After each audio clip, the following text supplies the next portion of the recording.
Yeah, we're doing We are a group. live. Ooh, we're doing a group Stardew Valley game again, and we have so many people, but we want to play different maps. So I'm currently modding the game for a bigger map, and then I have to teach everyone else how to mod it. Ooh. Sounds fun. I like. That sounds fun. Wow, it sounds like it will be fun once Yeah. the It modding's will done. be, yes. It's It honestly will not that be. bad. It ain't that bad. So you say. Yeah. Now.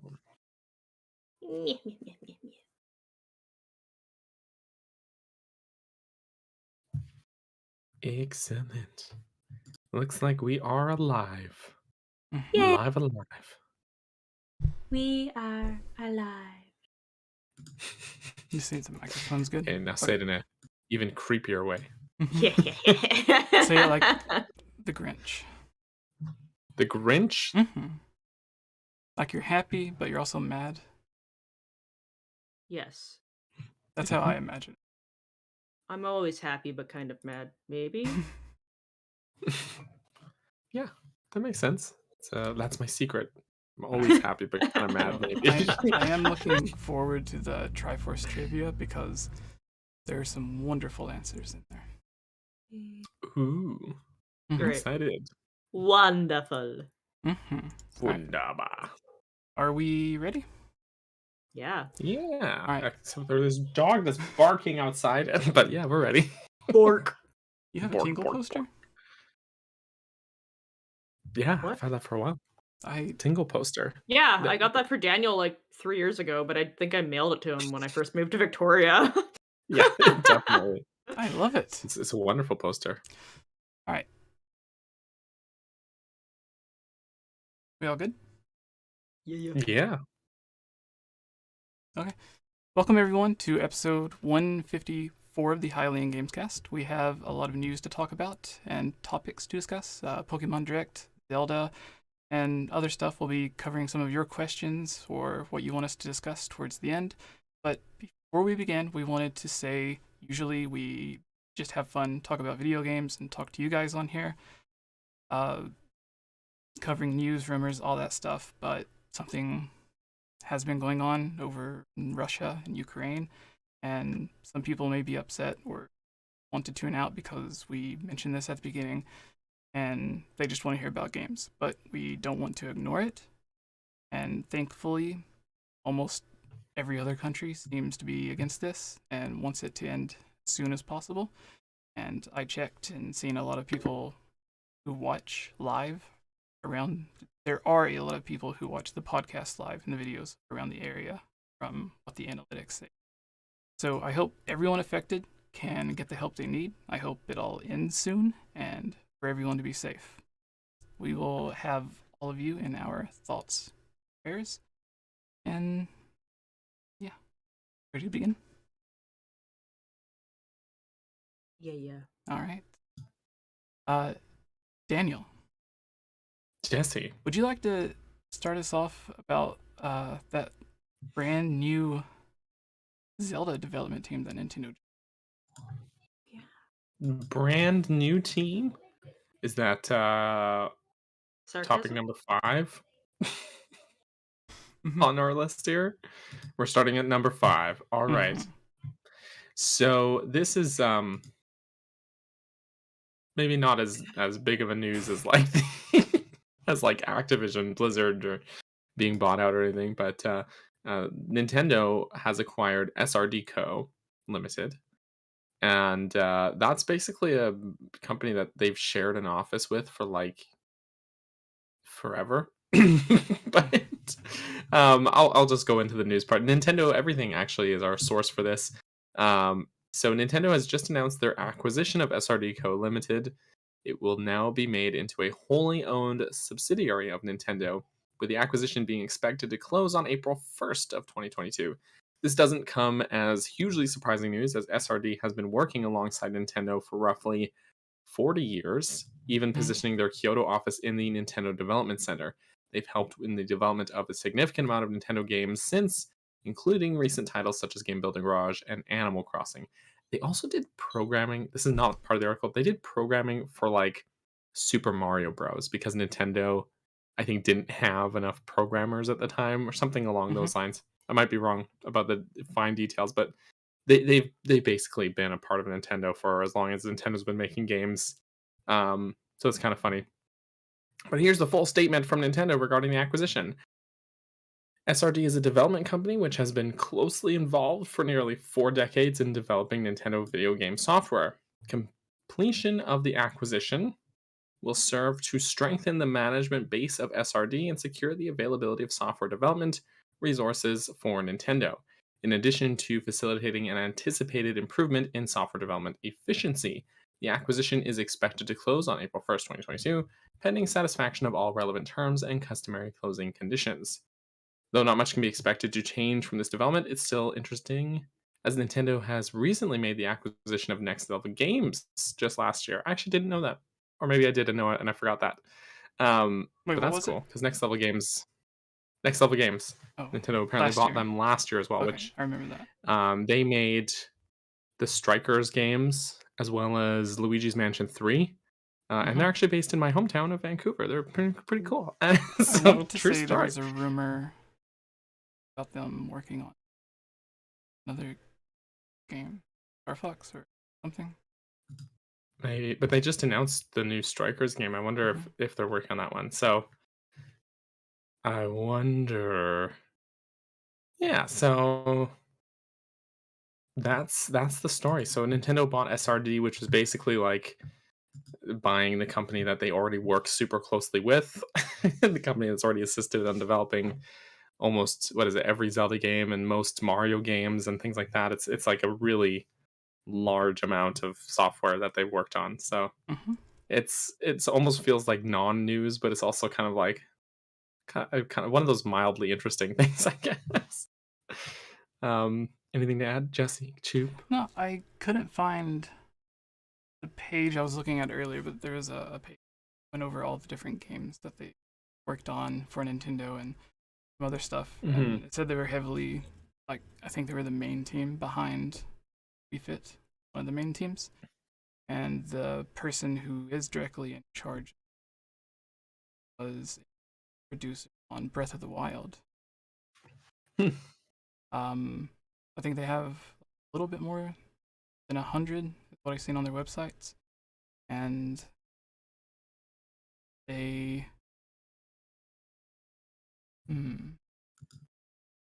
Yeah, I guess that's everything that I can remember, at least. I just love that they're based in the Kyoto office, and they're like, you know what? Maybe it's time to officially, be one. Right? Yeah, they're literally in the same office building. Right? Like, they're already colleagues. Like, they probably go for lunch together and stuff.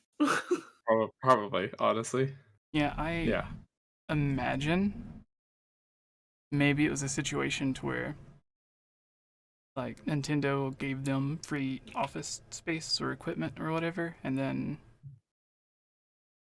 they just don't pay as much for them to be working on games. They just take it out of whatever they do pay for rent or whatever. And maybe, like, what happened to Rare a long time ago, they were afraid maybe someone would try to buy them, even though they would likely say no. Why take the chance? It'd be weird if PlayStation had a team working in Nintendo. Yes. Maybe like throwing paper wads at each other. Maybe. Can you think Maybe of... that's what spurred things into motion. Maybe someone else wanted to acquire them and they were like, hey, you guys gotta buy us first because these other guys are these other guys are gonna come in and make an offer. Maybe like the current owner is looking to retire and he's like, oh, that's a good point. Like, because it's been like 40 years, so yeah, maybe they're like, all right, I want one out of the game. Yeah, he's like, I want to go on vacation. Moon. To the moon. To the moon. Speaking of the moon, Majora's Mask is out. That was a good segue. Yeah. It was actually supposed to be tomorrow, but apparently NSO updated early, and Majora's Mask is out. That's not one of our topics, but I just thought I would mention it. There's my clever segue of the day. I've seen a great headline earlier that was like,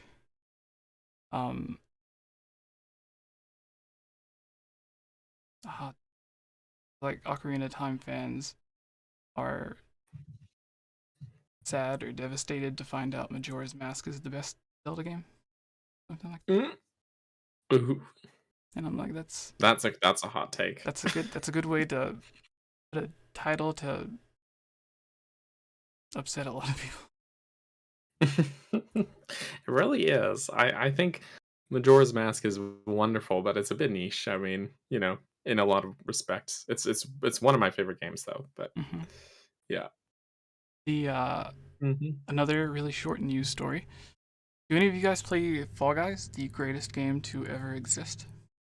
I mean, I played it a couple times when it first came out-ish, a little. I don't know, I think I played with my friend 𝗏𝗏 for a bit, and then I remember putting it on my PlayStation 4, and the gang came over for, like, an anime night, and before we got started, everyone took turns playing. So, go on. Well, that's my only experience. It's coming to Switch. Layla really likes it, so I thought I'd put it on here. Mention it for a second, in case anyone else didn't know. You want to take another thing? I'll let Chubes do that one because I just did the last one. The one above Fall Guys? Any of them. Sure, let's do it. All right, I got it. We're very organized. I saw this. Okay, so this one comes from NintendoEverything.com. Walmart reveals Kirby and the Forgotten Land pre-order bonus. Walmart has a pre-order bonus on the way for Kirby and the Forgotten Land. The retailer intends to provide fans with an exclusive pop socket. It's been announced. We have a look at the design above. I don't know why I started reading like that. I'm so sorry. No, don't be. That was wonderful. Continue, please. Wow, there's like this. Yeah, there's this big overview on in case you forgot what Kirby and the Forgotten Land is about. I'm not gonna read it. I'm sure that most of you guys watched the direct. But yeah, it's kind of neat. It's literally just like a little circle that you stick on the back of your phone, and it's just Kirby's face.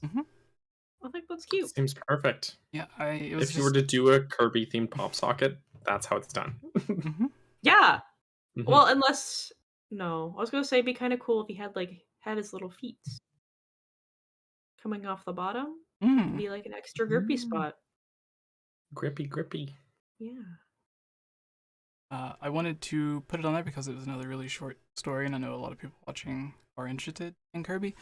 And this was the first pre-order announced, and it's from Walmart. And usually, if there is like a specific pre-order for a certain retail store, then usually start having their own. So if you're interested in Kirby, maybe eye out to see which store country has the best. Different countries in Europe, like different ones than here in America.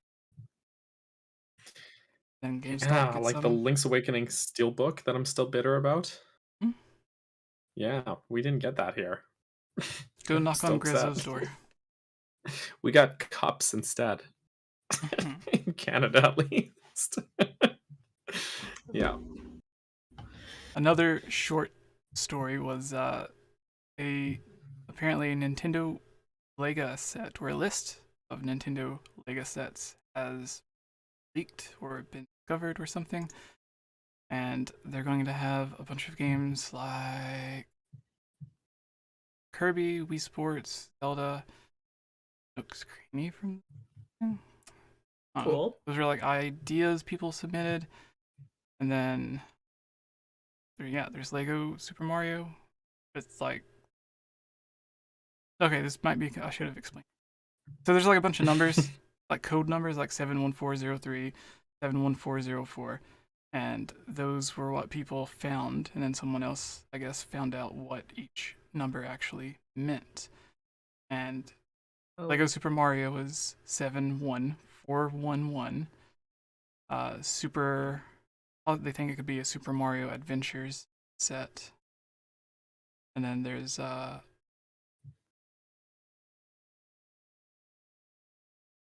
Legend of Zelda, Star Fox. It mentions.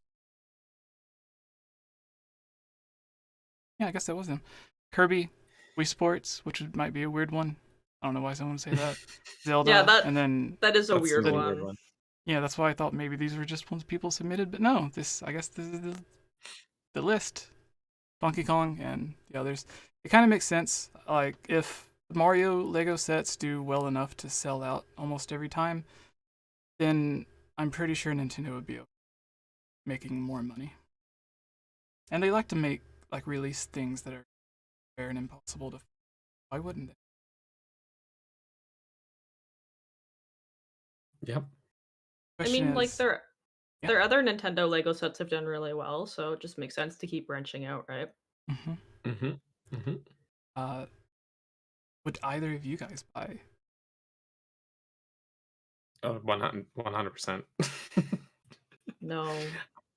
No. I am not a collector of things. Oops. I do. We are not the same. I do not have space for things. Every time I move and I put things in boxes, I go, "Wow, I have too many things. I need to keep throwing things out." Definitely understand that. I would get it for sure though. I buy too many things. I have a lot of the Mario Lego stuff that actually, well, my son, like the actual Mario and like those sets. I get for my son. He really likes them. Recently got him Luigi for Christmas, so he actually likes Luigi better than Mario, thanks to Luigi's Mansion. And That's yeah, so he has a lot of fun with those. But then I have the NES and the question mark block one behind me there. Those were actually gifts. I didn't buy them myself, but because they're a little on the pricey side. So I guess it comes down to like if they did a Zelda set, that would be the toss up. Like, well, how much is it? Because like some of those more expensive Lego sets are expensive. So like I know I buy a lot of amiibos, but they're like $12-15 a pop, right? Not like $200. So it's not quite the same thing. Yeah, there's the prices it has is like $60, $10, $20, $30, $130, $70, $6, then $230. Yeah, I think that if they had come out, when I was younger, maybe maybe, I don't know. I was thinking about like the Harry Potter Lego set. I thought that was so cool, but it was like so expensive and I was always the poor kid, so like it's not like it really matters. Yeah. Maybe if I had a child, I would buy them Lego. That's Daniel. fair. I mean, guilty. It also announced there's a Horizon Forbidden West Lego set now as well, with one of the big old robots, and they've got Aloy without her beard and all that good stuff. So it's pretty neat. It seems like Lego's branching out into gaming stuff a lot more recently. I think there was talks. I don't remember if it's legit or not. I remember seeing talks of a Sonic thing happening with Lego, but I don't know if Imagine that's that actually I could see that happening. Sonic has been making noise lately. because of their Yeah. movies, and Yeah. and Lego Minecraft has been around for a while as well. So quite a while now, actually, like a couple of years now, I want to say. Yeah, it's Several. actually crazy. I follow Fidel or on the down low on Twitter, and he is such a Sonic fanboy, and it's so funny watching the official Sonic Twitter just like roasting him all the time. That's pretty great, actually. Yeah, it's actually great. I gotta go look that up. I have a whole new appreciation for Sonic. The Edgelord. I mean Hedgehog. I mean what? Sorry. Oh, you're good. I'm sorry, Shadow? Shadow's the Edgelord. Shadow's the Edgelord. That's true. I do remember interview. I think it was last year. The Nintendo president was talking about expanding into more forms of or whatever. whatever that means. Mm-hmm. Yeah, I mean, maybe Lego falls under that branch of stuff. I mean, Lego sells well. Lego's good quality. It lasts, you know. I mean, Lego collectors are nuts in the best way possible, but they're intense. So, True but yeah. story, real quick. When I was like 10 years old, Scooby-Doo on Cartoon Network. It was like a celebrate Scooby-Doo thing, like an anniversary or something. And they were like, call this number if you want blah, blah, blah. And it was 1-800 number. It had a giant life-size Scooby-Doo built out of Legos that they were giving away. And I called, and then I remembered that it was like a number, and I get in trouble, hung up, and they called back. And I did not answer. So I was 10. And for a long time, I always wondered, they wouldn't have called me back if I lost. Maybe I won and they were nice enough to call me back. And it's like, no, that's stupid. But then it's like, why? Unless. Anyways. Why did they call back? True story from like it was actually 2001. It was me. I called you. I'm sorry. I appreciate it. My 8-year-old self calling 10-year-old Jesse. So the main topic for today was, I don't know, but it's definitely the big one. A new Nintendo Direct, Pokemon Presents, was announced for 2/27, so just 3 days away. It'll be at 6 a.m. Pacific, 9 a.m. Eastern, 2 in the UK, and 3 in. Isn't the UK part of Europe? Why? That seems. It doesn't seem like they're doing time zones right.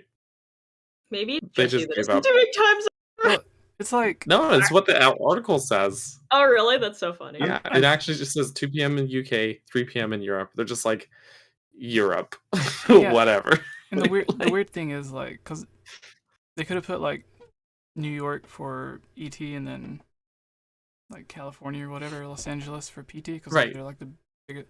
But they put PT and ET for those two, but then they switched country and to a continent. It's like we're gonna use UK and Europe. My two favorite countries, UK and Europe. Bless. And I'm pretty sure like have you ever been to the country of Europe? I think there's multiple time zones across all of Europe.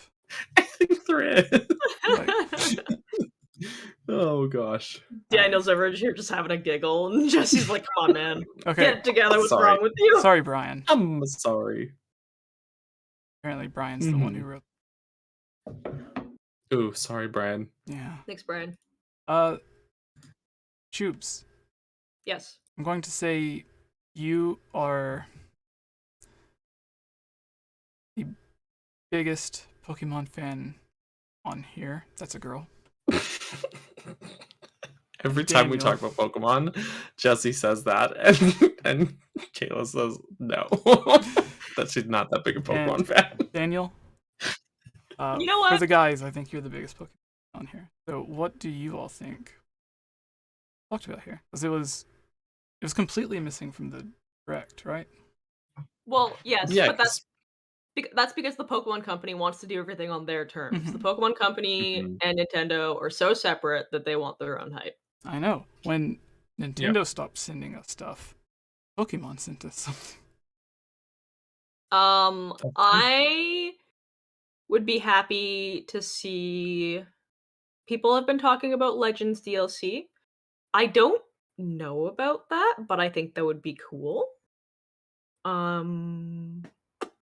need to let me play as Brock.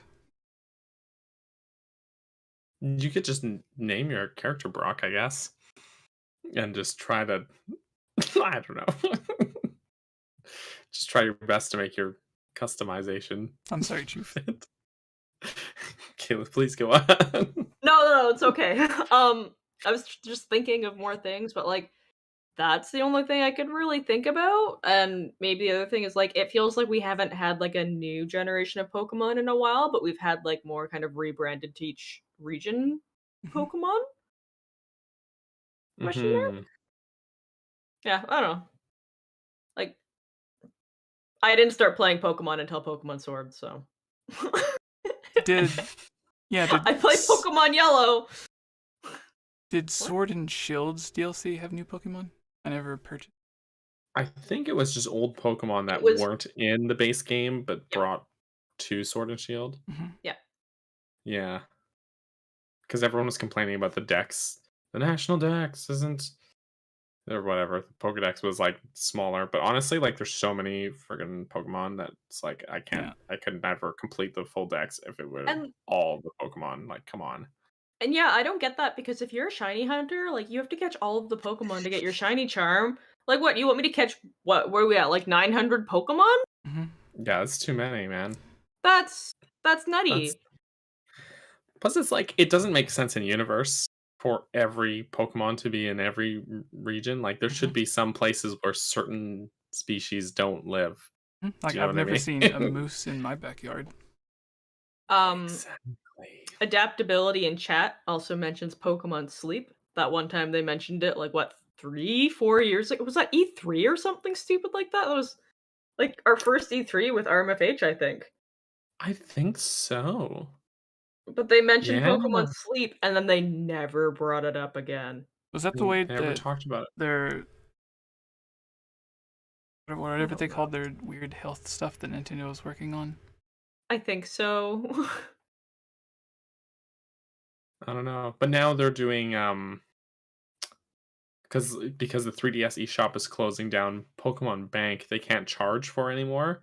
So I wouldn't be surprised if now they're getting ready to roll out Oh. like something more, unless they've already done this and I'm just like not paying enough attention to Pokemon.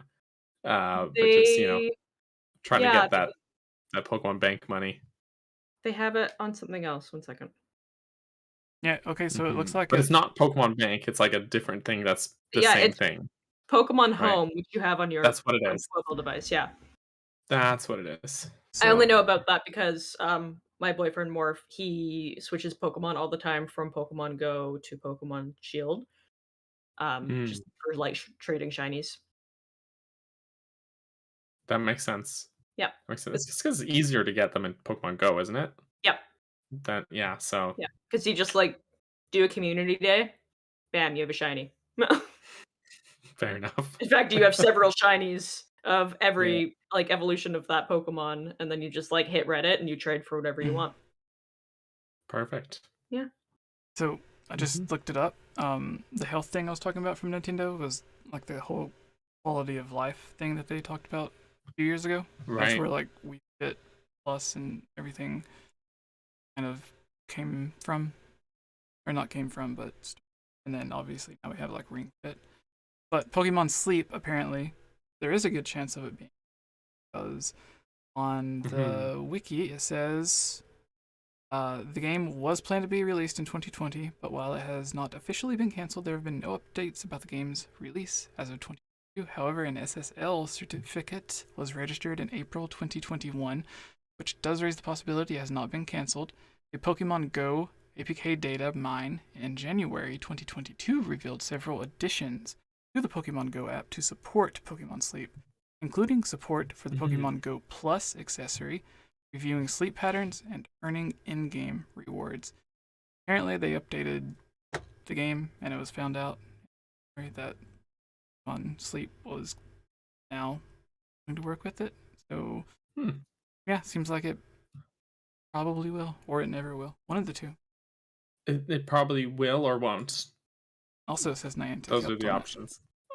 I just want to caution people as well not to get your hopes up about there being too much exciting stuff, because it says the video should only be about 14 minutes. That's not a huge presentation. Oh, did I forget to say that? I'm sorry. Previous directs and Pokemon Presents and stuff have been much longer. So yeah, 14 minutes is not a long time. Not for this. Yeah. So, yeah, last year's was 40 minutes. 40, yeah, it's a huge difference. So, And also, like, last year they did the same thing. They like did theirs like a week after the Nintendo Direct, didn't they? Yeah. Sorry, Chu, what you were gonna say? Oh, I was just gonna say, like, I'm not waking up at 6 in the morning to watch a 15-minute video. No. Not No not way. like I have a choice. Morph is up at, like, 5 in the morning every day, so, like, I'll probably be up. You're not waking up to do that. You're or just awake already. It's different. You're still Yes. in control. Yes! Yeah, Yeah. that's all I can think of, like Daniel said, like, I don't think it's gonna be a super jam-packed, Pokemon Presents. Is that what they're called? Mhm. I know one thing that we all can expect is they usually have really amazing introduction graphics and Mhm. like game compilation videos to celebrate the history of Pokemon. Mhm. They got some Mhm. cool 8-bit music behind it, and then it like turns orchestrated towards the something. Really cool. Do you think there's a chance for an actual new Pokemon generation game or shown?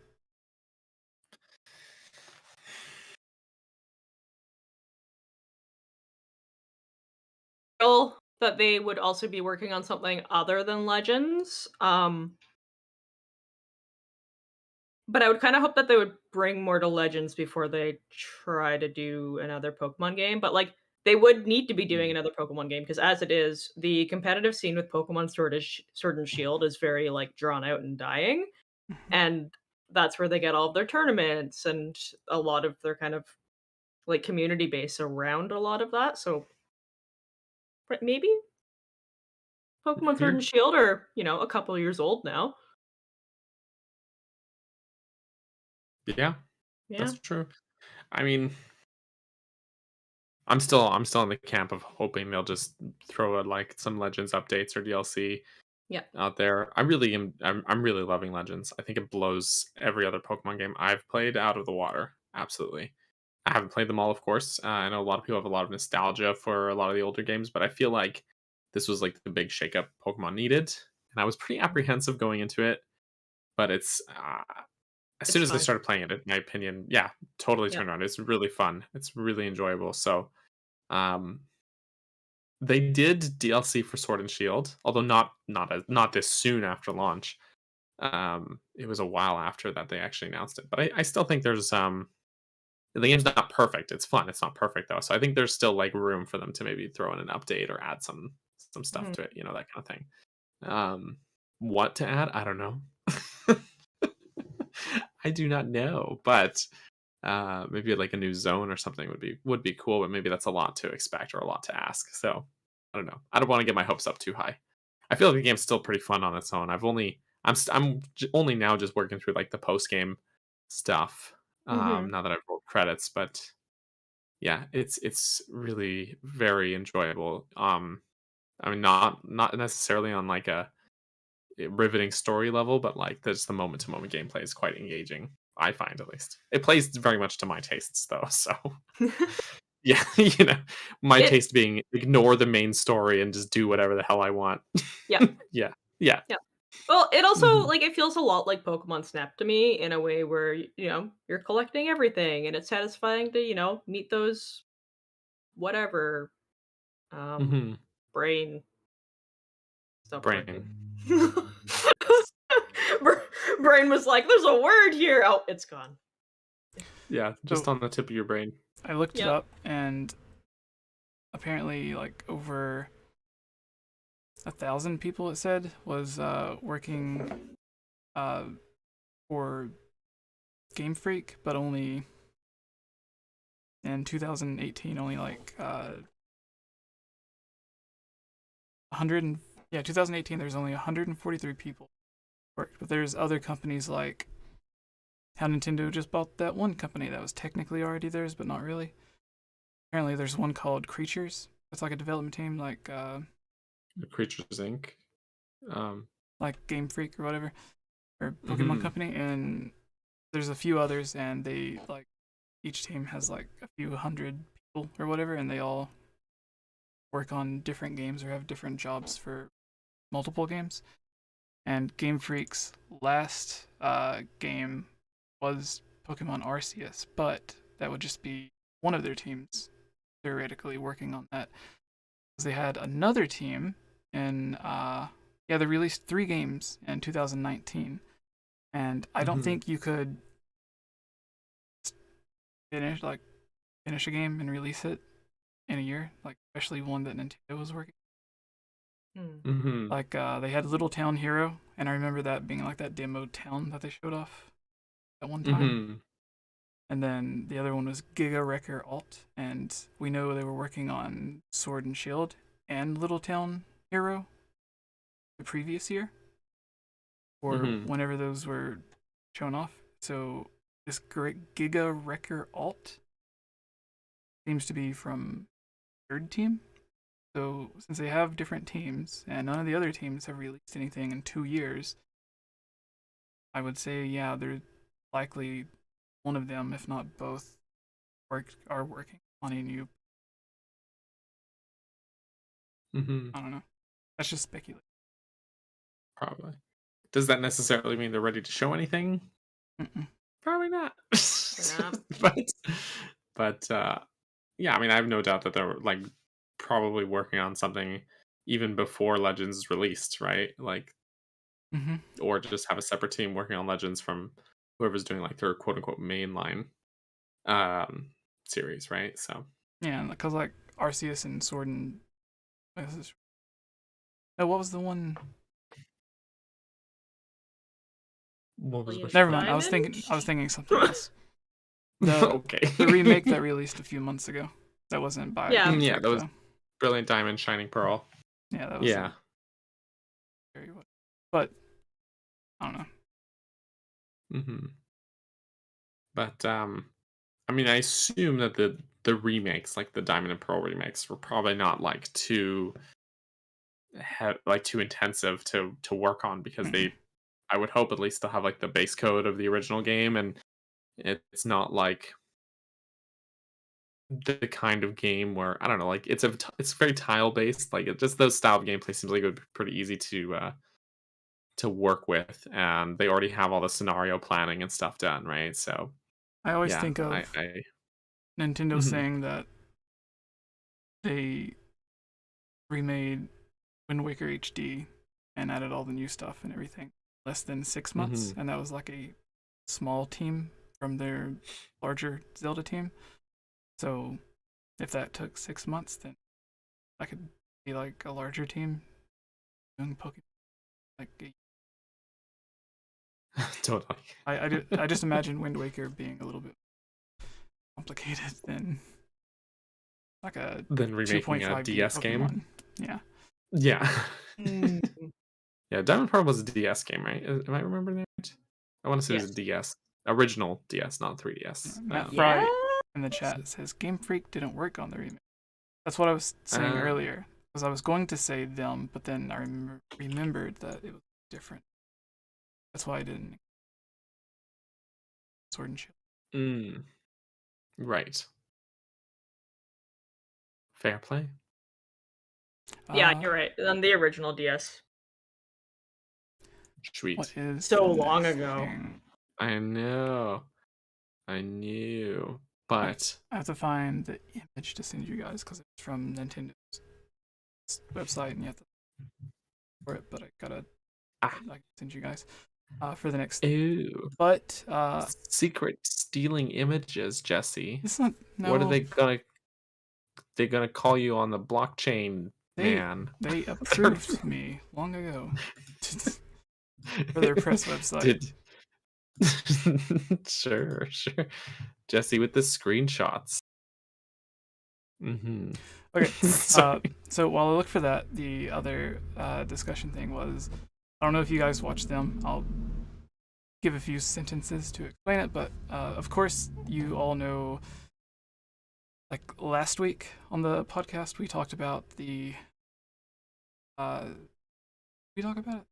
Switch successor with or maybe that was just the video, and it was people talking about it, basically not saying too much. But the interesting thing was, I remembered I told you, Daniel, about a long time ago when we had Spawnwave on. I think before we began the official podcast, and one of the things we talked about was them hiring for a new hardware console or whatever, and like dual screens were mentioned or something like that. And this was around like after the Switch had released, so obviously it wouldn't have been the Switch, especially since it doesn't have two screens. And then it got me curious, and I looked up a bunch of other stuff, and there's been like 7-8 different times that various people at Nintendo like have mentioned a 3DS successor. Like Miyamoto, for instance, said that he was working on ideas for games that would incorporate dual screens that wouldn't be able to work on the Nintendo Switch. The president of Nintendo, not the current one, but the one that was like right before him, said that the 3DS and dual screen gaming, the fact that the 3DS was still selling really well and the games were selling really well, meant that there was still a fan base who were interested in those type of games, and they were, or they would consider it or whatever. Then there's other people just saying that I forgot who, Kimishima? I don't know. Said something along the lines of I have the quotes all. Anyways, basically it's a bunch of people talking about some sort of next gen dual screen 3DS successor that is just like a smaller portable, not a, like some people commented on the video, it was like the portable thing they were talking about was the Switch Lite. I was like, well, that doesn't have two screens. And Miyamoto said the games were ideas he had that would not work on the Switch. Switch Lite are Switch games. So, yeah. But the question I wanted to know from you guys and the chat as well is, do either of you care, or would you care? Since like the Switch is out, would you, like if they came out with another version of a 3DS or whatever it would be called with two screens? Matter? I would kind of hope they wouldn't, because I feel like when Nintendo was having, say for example, like the Wii and the DS, or the Wii U and the 3DS, right? They kind of split their own market, and so there's going to be people who buy both, but there's also going to be people who just buy one or the other. And for me, I don't know, I kind of like a more centralized approach, where with Switch it kind of unites those markets. You have your home console and your handheld markets sort of married together into one demographic now. And I really love the concept. I love the Switch and its concept, and I really would hope that Nintendo would keep rolling with this idea of this handheld home console hybrid whole concept.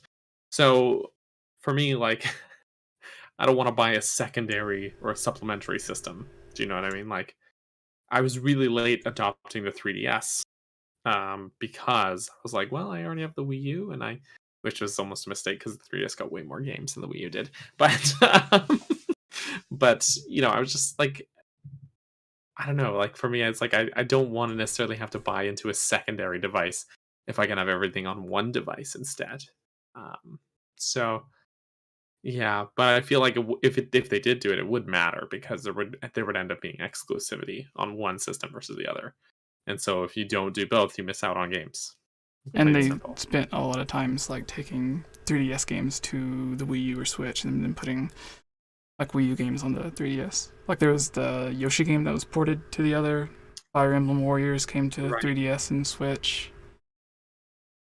I don't know why it was on 3DS, but yeah. And the like Yoshi's Woolly World was great on Wii U. It looks pretty jaggedy, like pretty rough around the edges on 3DS, in my opinion. But yeah, it's just like, it almost just feels redundant. And I can understand at the time, like with previous console generations, just for the sake of hardware limitations and stuff, like why you might need to split those markets. But with Switch, we're at a point now where you don't need to. you can have kind of your cake and eat it too, because I just feel like the Switch really proves that. So it almost feels like a regression or a step backwards in my view to split that market again. Um, and like seconds, I think there's great um potential in dual screenplay. I think, but not a lot of games actually used it effectively, and even some of the games that did still ended up working just fine on Switch with one screen. Mhm. Like Breath of the Wild, they had all these plans to use a second screen. Everything I think we talked about this last week too, but everything that they ended up wanting to do with a second screen, they just made it a pause menu, and it works just fine, you know. And yeah. So I feel like there's potential with a second screen, but most games didn't use it well enough for me to be like, yeah, I need a console with a second screen for sure. You know what I mean? Like just not enough games tapped into that potential for it to be worthwhile, in my opinion. Hmm. But And I was Kayla, gonna say, like, please. I 100% agree with that. I think that, with the direction that Nintendo is going, with partnering with so many other video game companies, bringing their games to the Nintendo Switch, to branch out and do something like another 3DS, they would have to have very convincing, like, exclusive console games for me to even consider it. And it absolutely, like, it could be a reason for them to maybe go back and revisit doing something like the DS again, simply because they understand that they didn't really utilize dual screen the way that they could have. And with the way that technology has progressed, there's a possible chance that they could do more with it, but again, like, the Switch does so much already that their best bet is to just keep improving what they have already and keep building off of that, because Hmm. the way that they've gone is that they've branched into so many different video game markets that instead of just bringing all of those, casual gamers, family gamers, you're bringing more core gamers over as well. Hmm. And I think a good strength to the Switch as well is its versatility. And so, like a lot of, especially like third party games, like they didn't want to program for the Wii U because they didn't want to have to account for the second screen, or it was difficult to program for that kind of thing, right? And so a lot of games ended up not really using it. But Switch is like, well, it's a single screen console, sure, but it's still got a lot of versatility to it. And I think that's a big part of the appeal. You can play it on your TV like a traditional home console, or you can take it and play it on the go, or you can put it on your table and you can sit around in the airport with a couple friends like we've done in the past and play a game. And you can have your Joy Cons and it's like one controller, or it's like a part of the system, or it's two controllers, and like there's so much versatility. I feel like that's the Switch's gimmick is versatility. Um, and as far as gimmicks go, that's a great one to have. So Mm. I don't know, like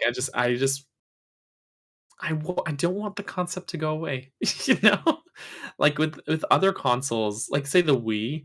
I was like, this is cool. This is lots of stuff, but I was never like, I hope the Wii never goes away. I was always like, I wonder what they'll do next. You know what Mhm. I mean?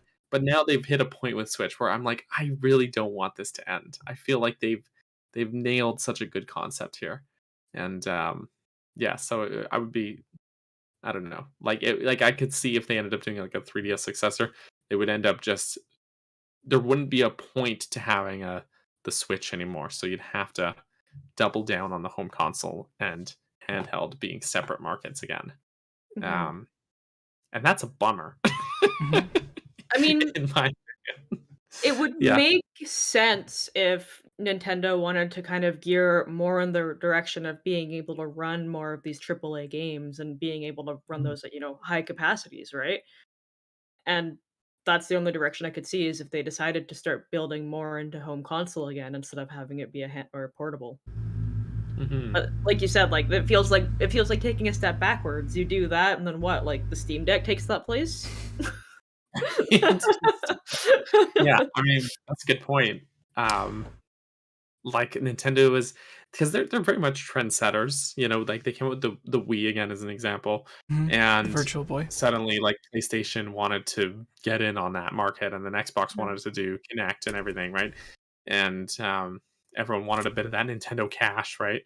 And Nintendo's always dominated the handheld market, and even looking way back, like Sega tried to get in on that and didn't make it, didn't do it as well, and Sony did as well. Like PSP, I think was pretty successful, but Vita was not. Yeah. You know, and no, I'm not to dish on these. I'm just talking strictly sales numbers. But yeah, like with Switch, it feels like now Steam Deck is like the next thing is trying to like take a bite of that market, Mhm. and that just shows you how well the Switch is doing, I guess, you know. Yeah, where there's when you know other companies are trying to dig into that market and do the same thing, that just proves how successful this concept or this console is. Yeah, yeah. Oh yes, I've talked enough. I Jesse, think, what about you? A minute ago, I think I seen people talking about the microphone. Is it still sounding weird?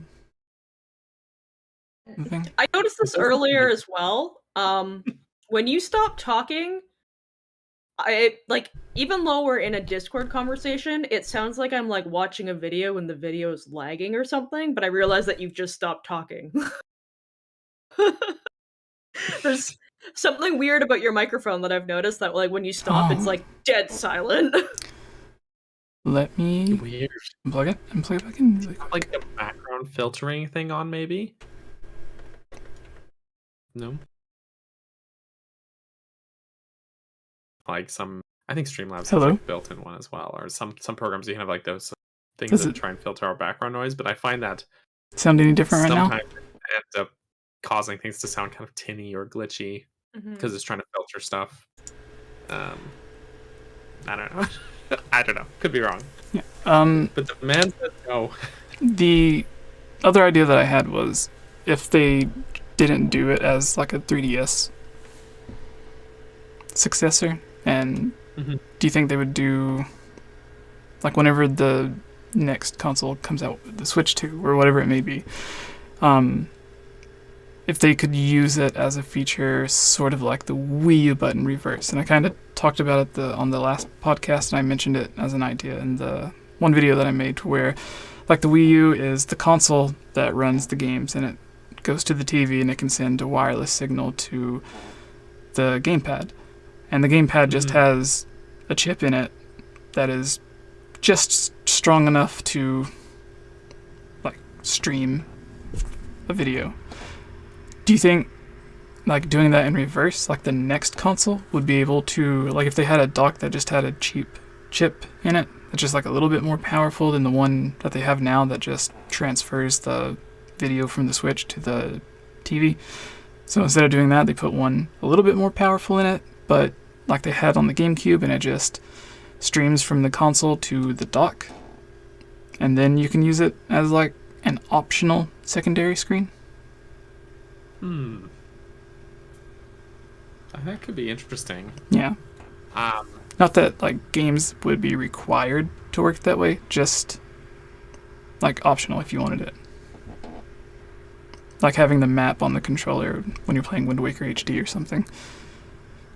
My only concern then is like, if you don't, I would worry that if you have the option for second screen, but it's not mandatory, then no developers would end up bothering with it, because they're like, well, we don't have to, and it's just more difficult that way. Then we'll just have it all single screen. Do you know what I Like mean? the 3D function on the 3DS. Yeah. Who actually used that?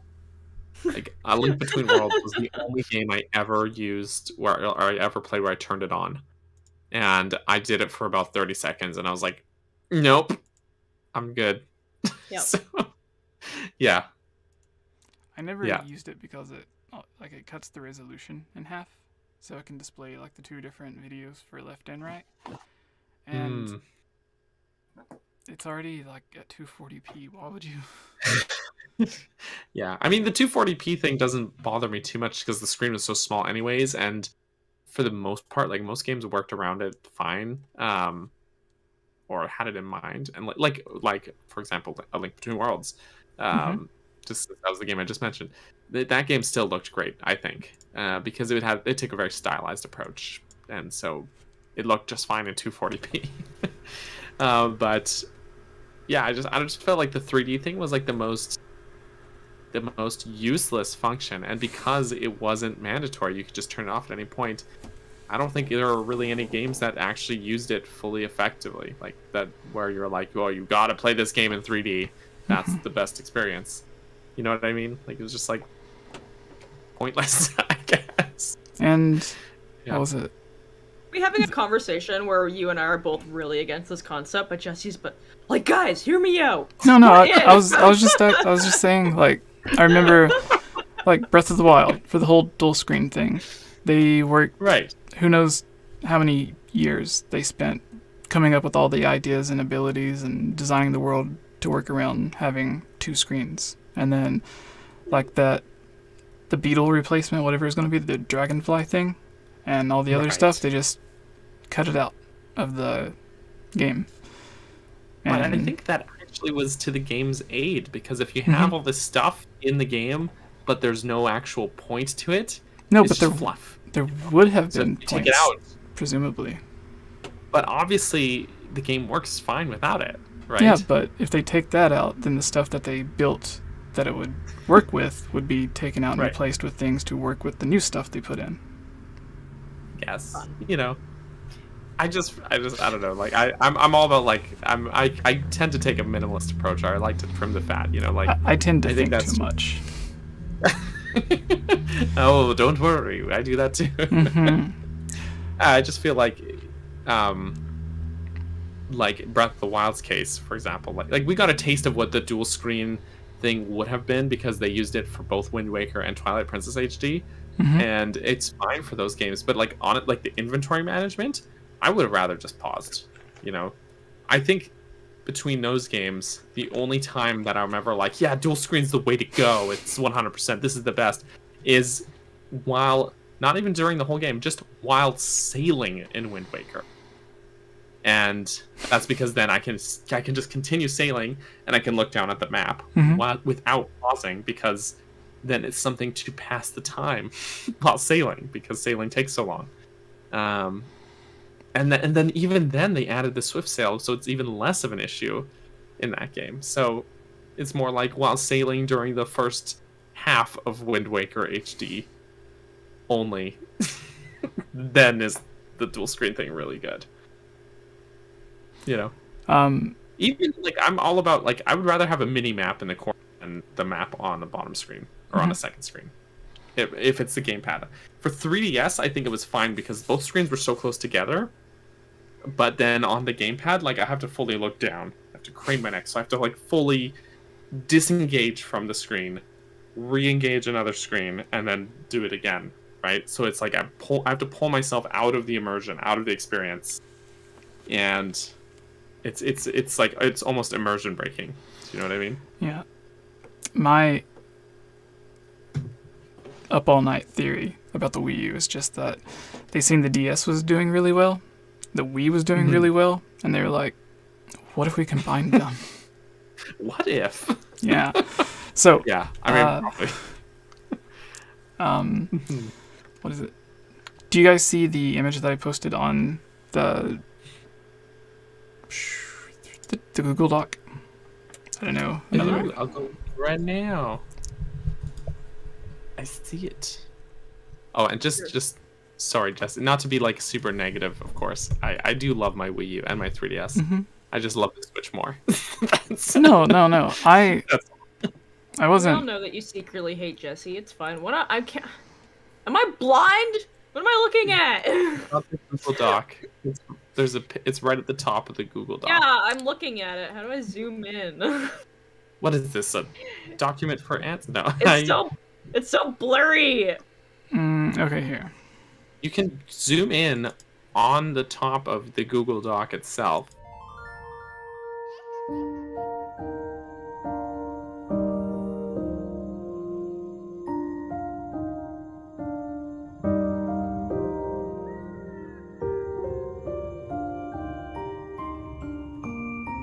It's fine.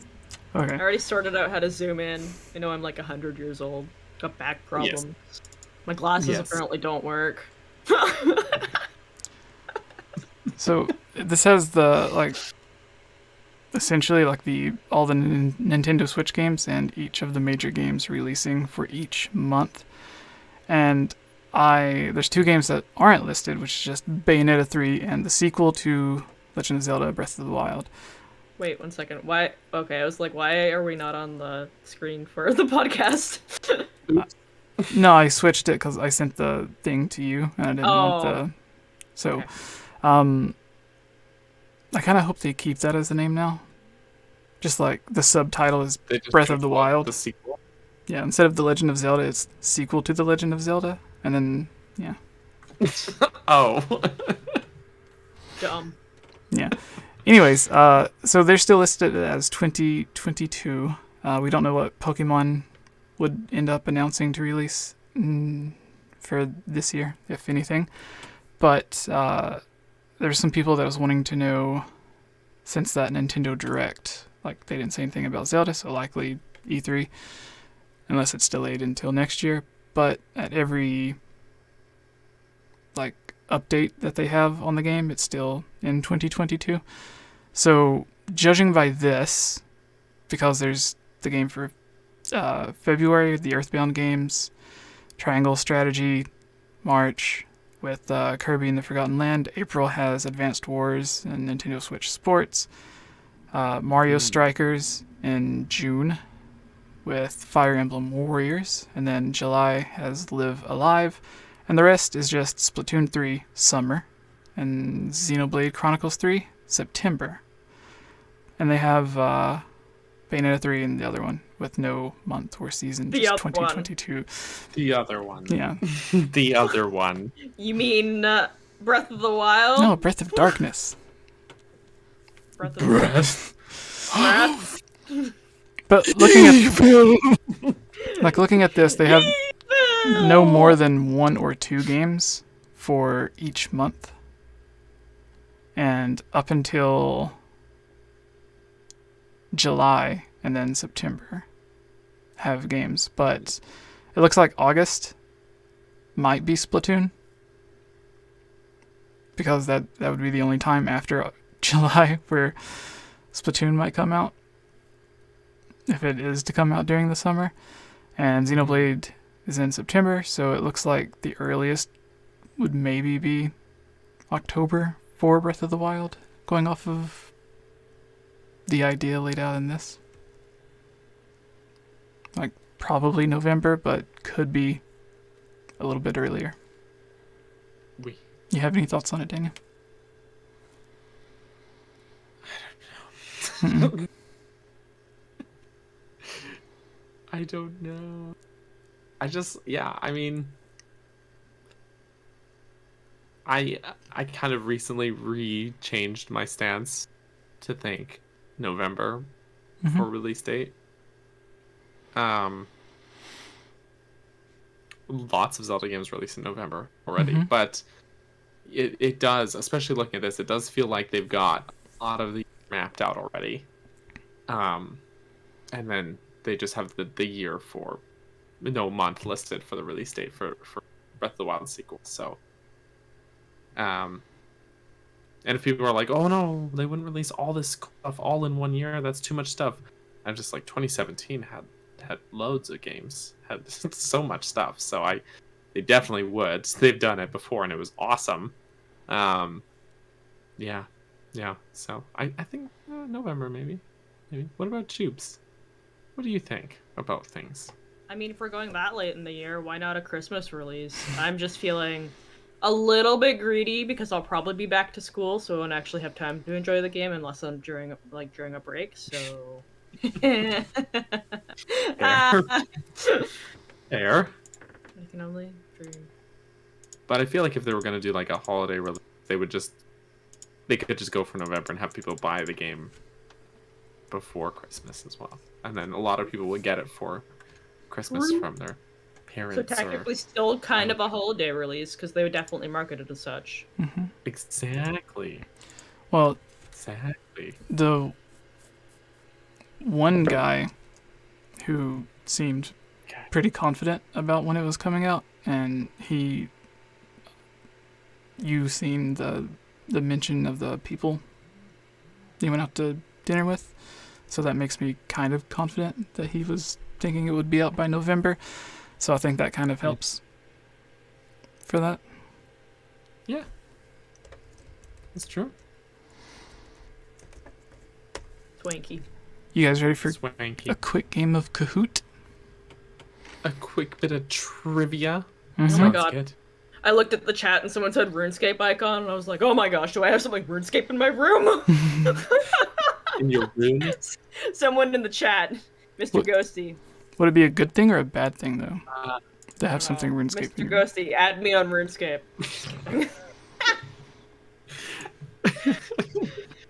It's funny, whenever you're not here, Jesse still tells people to add you on RuneScape. even when you're not here. I hate my life. Alright. It's great. It's great. Let me know when you guys are ready. I don't know how to Kahoot anymore. 1 second. You just go to Find Kahooty. kahoot.it. I find Kahooty. Oh, Kahooty.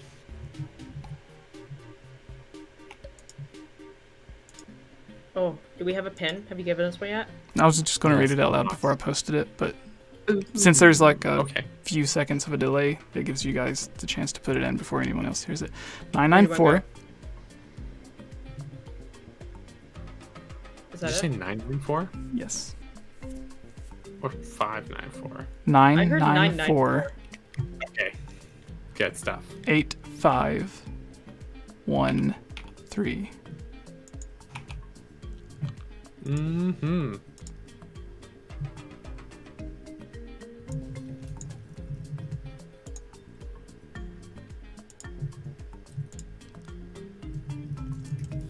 Get that there. RuneScape. Alright, let me get this on the screen. So everyone, you can go to kahoot.it and then Yeah. 994-8513, and I posted a link in the chat that you should also just be able to click.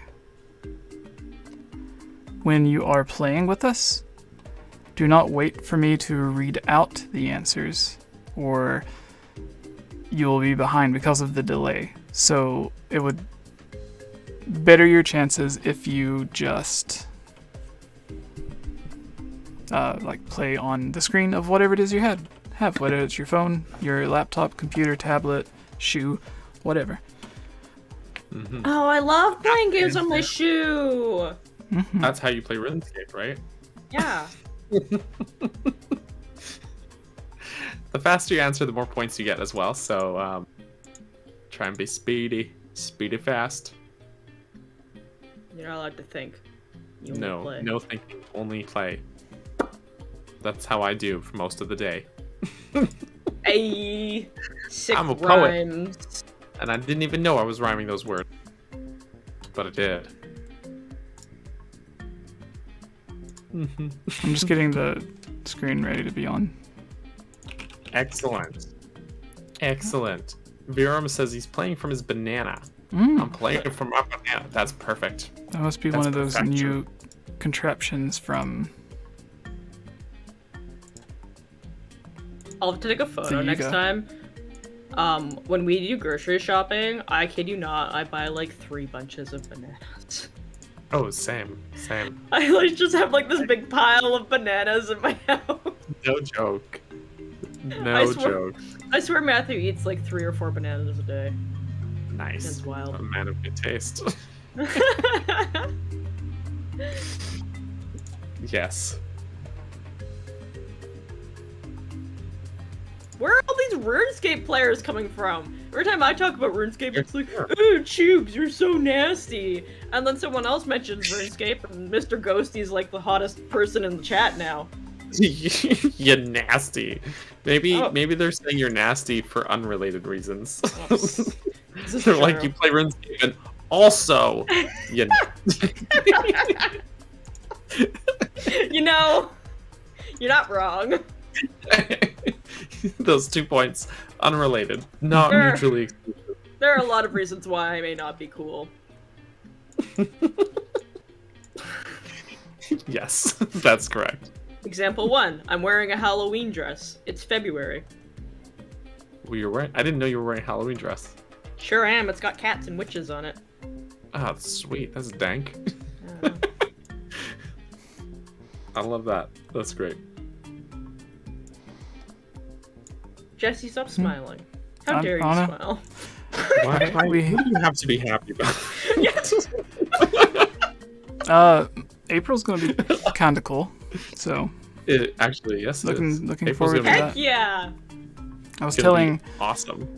Game over takeover. Let's Troops go. before we started that since I found out that since I discovered Canada, like a few weeks ago, since I was You the never one knew who- about Canada. I discovered it. The three things I have found out is just Vancouver is expensive. That's true. Winnipeg is way too cold and snowy. Yeah, why we call it Winter Peg. And then Calgary is cowboy country. Sure is. Yeehaw. That's right. Cowboy capital. Okay. Yee frickin' ha. So And poutine is good. So yes, 4 things. we are about to begin. We have 11 people who joined. Again, if you want to play and you weren't paying attention earlier, kahoot.it. And then the pin code is 9948513. We have Big Bar, Candy, 𝗵𝗲𝗃, Icona, Tofu, Hyrule Warrior, Arlie, Justin, 𝗧𝗵𝗃 𝗵𝗲 and Choop.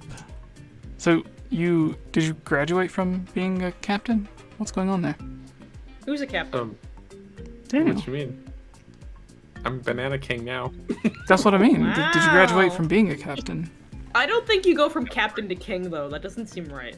Well, I Do you Canada's kill a weird someone for your country. king status? yes, I killed a banana. And the banana guy from Fortnite. Usurper. all right. I usurped him.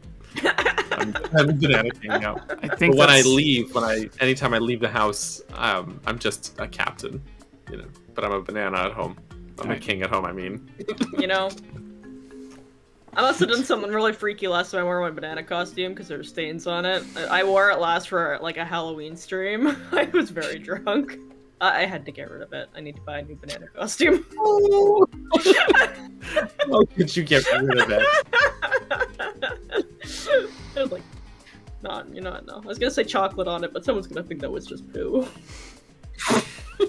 It's just bananas sometimes get those brown spots. That's all it is. It's ripening. All right, are we gonna start this so I can Yeah, stop talking? I was waiting for Yes. you guys to. I don't want to say finish Stop up. talking? That sounds rude. I was gonna wait until you guys were, I don't know, done. It still sounds rude. Like I'm saying. It's all good. We understand. You can be rude Okay, to us. We're your friends. Is that how it works? Okay, so we have Yes. 11 people. No one has joined since I mentioned it and posted the link earlier, so I'm assuming we're all done. Once again, play along on your own stream. Do not listen to me read off everything, otherwise you'll be the last one on everything. The goal of the game is not to win, but to beat Daniel. So to win. The faster you answer, the more points you get, so it's not just about getting it correct, it's about getting a lot of them correct in a row and being one of the first to play it. So here we go. And I double checked everything, so if there's an answer wrong, you can smack me. Hylian Well, I can have Gamescast, another episode 154, try for Come to Nightmare your- fiasco. Yeah, I gotta come to your house and personally Mm-hmm. steal something. Majora's Mask, name of the first dungeon's boss. Giant masked insect Tubes, masked jungle warrior 𝗏𝗏𝗃, masked mechanical monster Goat. I didn't even have enough time to read out all the names. Took too long to answer. I saw the Run answer me and then I had to too. think about it because I thought it would have been me. People thought, there's It 4 was people Scoop. thought the answer was the fish dude. What? George? Yeah. George! That's what we call him. George. George the fish. Next. Giving everyone human names. 950. George. You are in third, Daniel. 𝗧𝗵𝗃 in The first Gatsby. by 10 points. Next. Scandal. Twilight Princess, which weapon do you receive in the 5th dungeon? Daniel's handcuffs, Gale Boomerang, Ball and Chain, Spinner. I had to mentally count in my head which That's what I did too. Yeah, got it now. I think that was the hardest question. A lot of these are super simple. Right. It's because you said the 5th dungeon. If you were like, which item do you get in, and you put the dungeon's name, I'm sure everyone would get it right away. Yeah. Yeah. Yeah. Okay, we got Brie in first this time, 𝗏𝗏𝗃𝗃 in second, Banana King third, 𝗏𝗵𝗃 fourth. You did the math faster than anyone else. Coming in clutch. I don't know how to do math. You said Twilight Princess was the one that you've played the most, or you liked the most, or something? Yes, it's my favorite.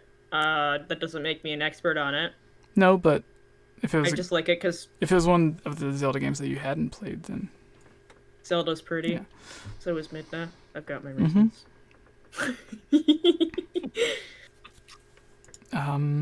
3 of 10. Which Zelda game was originally titled or known as Wind Waker 2 first? Daniel's Balloon Trip of Love, Twilight Princess, Phantom Hourglass, or Four Swords Adventures? I clicked the wrong one. Yeah. Originally and first was the key. Twilight Princess. I'm sad. That one's a tricky one. That's a tricky one. That's why originally was capitalized with quotes and first as well.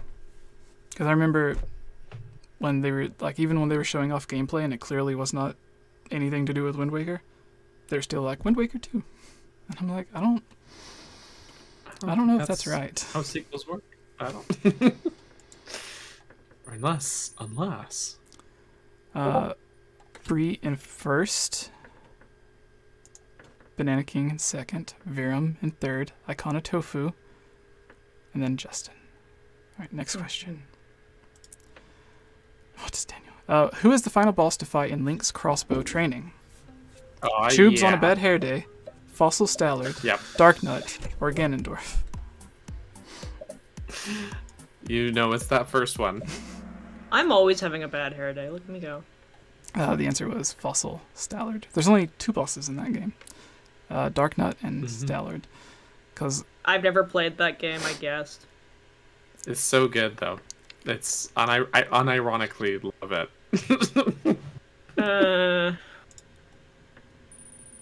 No joke. Yeah, can you believe they canceled the Twilight Princess sequel for that game? You could have got more Midna, 𝗏𝗵𝗃. What? You said you could have got more Midna. I cried. She's not in Link's crossbow training.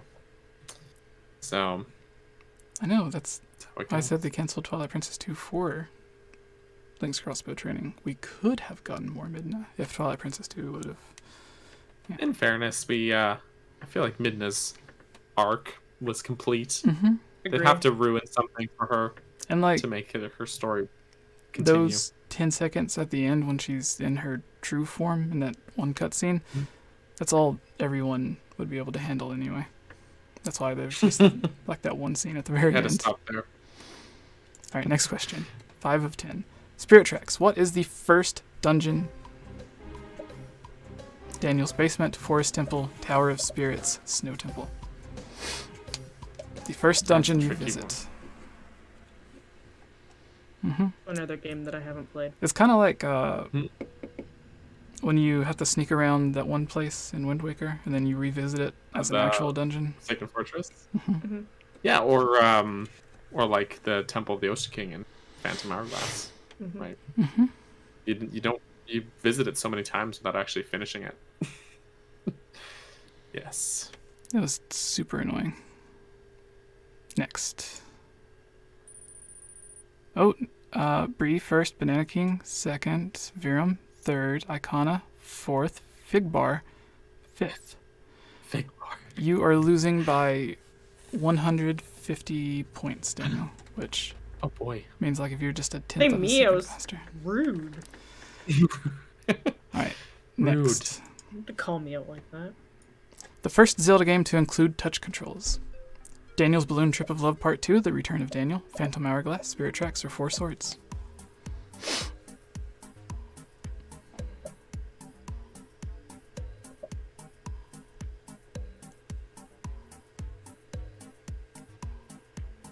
Where did you go on your balloon trip, Daniel? home. That's actually how I got to finding the former Banana King, and in order to usurp him, claim the banana throne. One person said Spirit Tracks, and one person said Four Swords.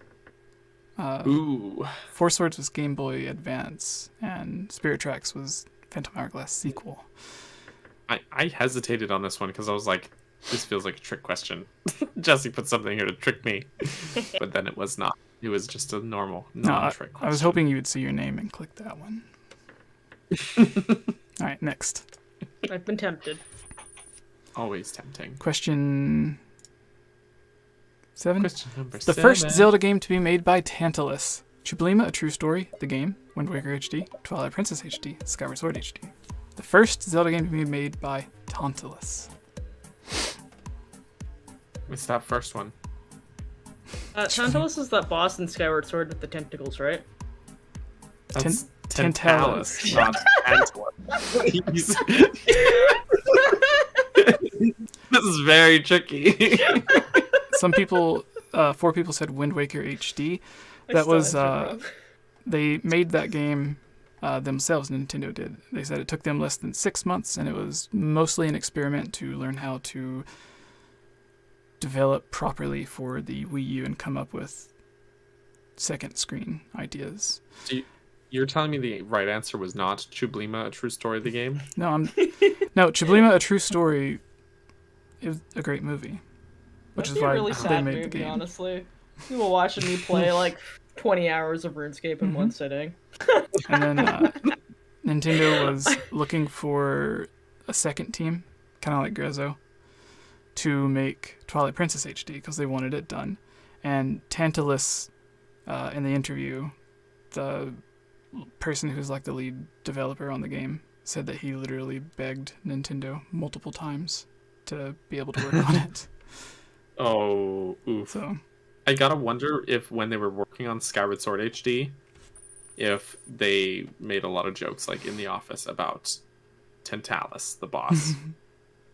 Because their company is Tantalus. They were like, haha, why are we the worst boss in this game? Why? I wonder if that was intentional. ooh, maybe. Maybe. We'll never know. Unless. So when Nintendo gets a third party to work on a Zelda game, they usually have them continue working on Zelda, like Capcom and then 𝗏𝗀. Tantalus seems to be doing it now. Do you think they went to another Zelda after Skyward Sword? Then we're gonna make Breath of the Wild HD. Alright, 𝗏𝗃 in first, Banana King in second, 𝗵𝗲𝗲 in third, Figbar in fourth, 𝗏𝗏𝗃 in fifth. That one day she helped me come up with the questions. She did not this time. A smorked brie. Next question. Smorked. Super speed. Ocarina of Time, not including mini dungeons. What is the 5th dungeon? Daniel's Love Castle, 𝗵𝗵𝗃𝗆's Belly, Fire Temple, Shadow Temple. Not including mini dungeons. Yo, I don't know what a mini dungeon is. It's like the... I'm not kidding! Okay. Like, do you count Gerudo's Fortress as I still suck. a mini dungeon? I don't even count it as a mini dungeon. It's just an area. It's Oh. just a place. Okay. Because like it just has a keys place and and puzzles time. and stuff.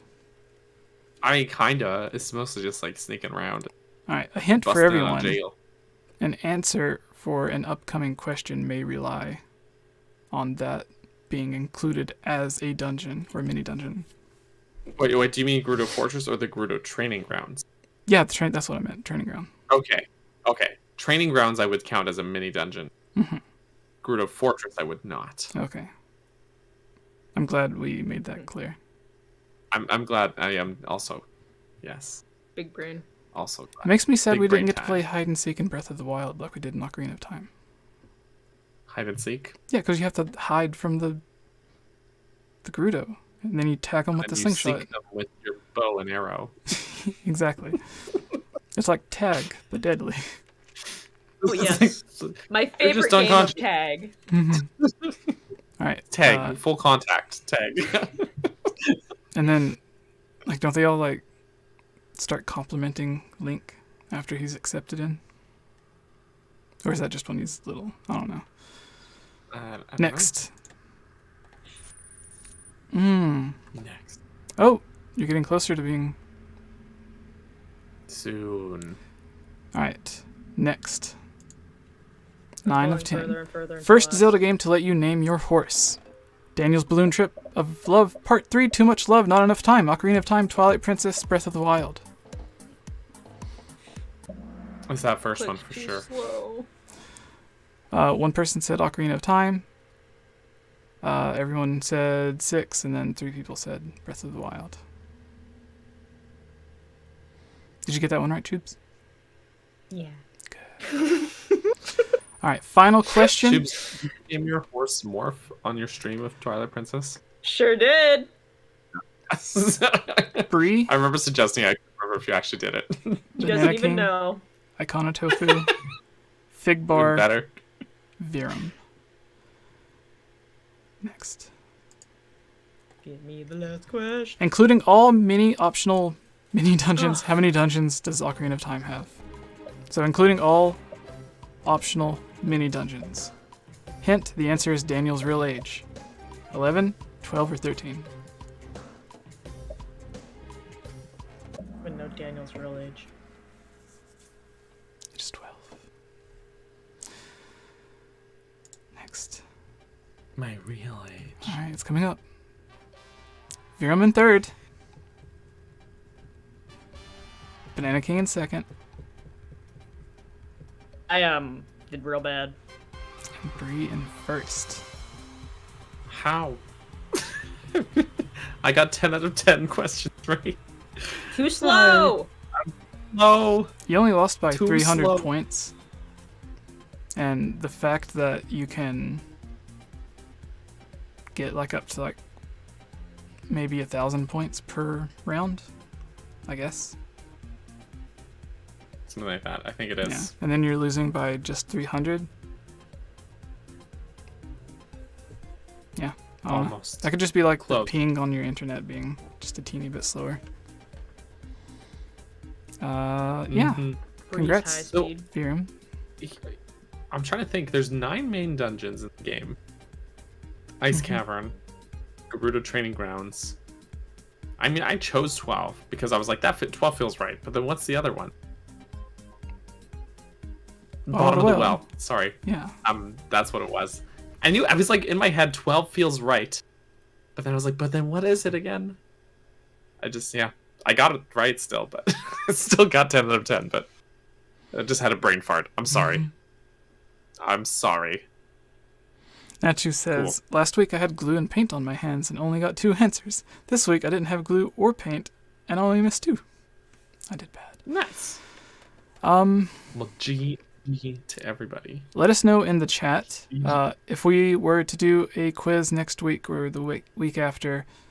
Is there one specific Zelda game that you would like all the questions to be about? Like I think we did Twilight Princess and Wind Waker before, maybe Ocarina of Time. I think we did Breath of the Wild. So if there's any specific one that a lot of people pick, we will do it. Otherwise, it'll just be a mix of the ones we know. Or at least the ones I know. Alright. I think we can at least do one question each for the mailbag. Do you want to pick one first, Mr. Daniel?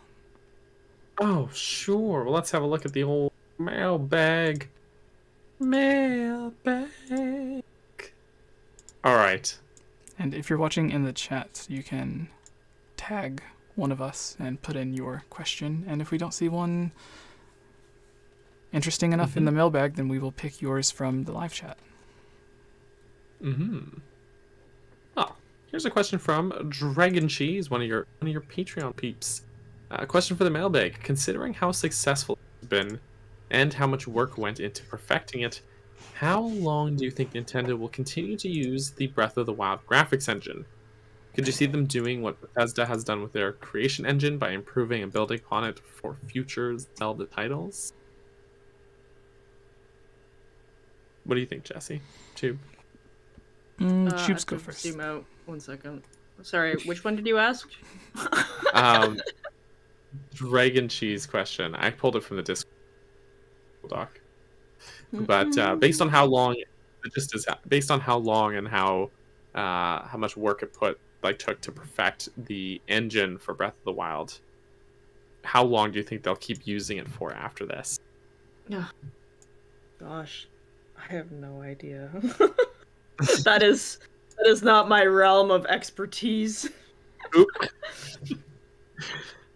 Jesse, what about you? You answer first, because I kind of think it's an interesting answer. I mean, I for sure for the sequel, it looks like it's this exact same. I guess it depends on how much game engines and technology progresses before they're ready to release the next after the sequel. But like, Nintendo is kind of known for just throwing everything in the trash and starting over. Like, very often, you know? The Wind Waker and Twilight Princess ran on the same engine technically, but then I'm pretty sure they scrapped it for Skyward Sword because motion controls. And then I might be wrong about that, but if I'm remembering correctly, I'm pretty sure they either scrapped it or at least heavily it.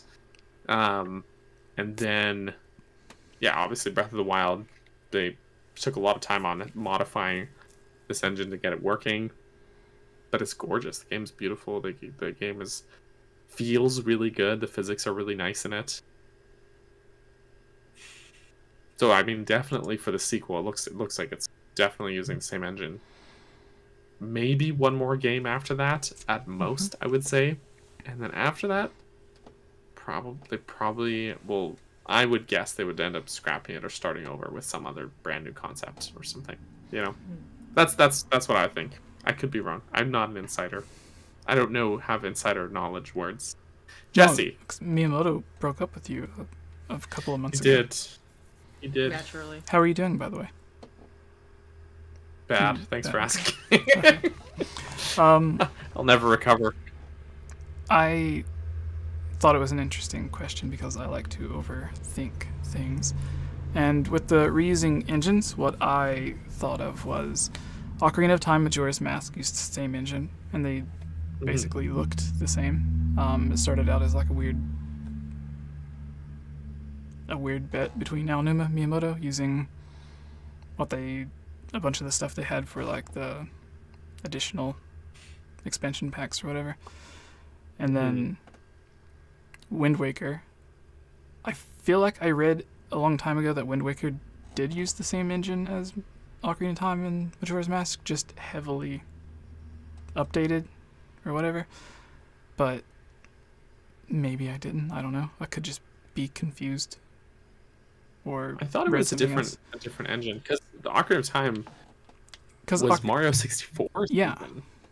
And have again modified, right? Like they tweak it to make it work. Let me go look it up right now. And then so Ocarina of Time and Majora's Mask use the same engine. Possibly, maybe not. Wind Waker did as well, but Wind Waker and Twilight Princess also used the same engine, and they look completely different. And on the other side of that, like the complete opposite, Breath of the Wild and Age of Calamity look really similar, but are not the same engine. And I don't know what other games might possibly use the Breath of the Wild engine. We know like a basic version of it was used to help remake or remaster Wind Waker HD. But I found I could see them oh yes, didn't you? Sorry, so the engine was created for Mario 64. At least according to this Reddit thread, which is dubious, but if we're just taking this at face value, according to this thread, they did reuse the same engine all the way up till Skyward Sword. But they tweaked and modified it with each iteration as well. So I'm gonna try to look into it more and verify. Maybe see if I can verify that. But at least from a quick Google, yeah, they just kept using the same engine all the way up till Breath of the Wild, basically. Which does kind of make me wonder if maybe that's part of what took them so long with Breath of the Wild. If they had been using the same engine for like 15 years, and then suddenly had to like basically learn it all over again. Do you know what I mean? Because it wouldn't just be like learning about the engine, it was also like learning how to develop for that specific console. Yeah. And on top of that, it was their first HD game as well. So it makes sense they would be like, let's take a game we already know and try learning from it. True. Also, we got a super chat from Candy. Yes.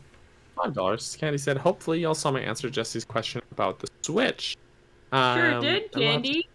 Candy was talking about how it would be nice to have more accessibility for people that have different disabilities for playing the Nintendo Switch, which this was like very, very long time ago when we were talking about it. And I meant to say something because I thought that was a really good idea. Because we're seeing a lot more video games that are, making it easier for differently abled people to play games. And, it's as far as like, colorblind, and I just think it's really cool. There's so much that you can do with technology, and I would be really happy to see Nintendo absolutely could.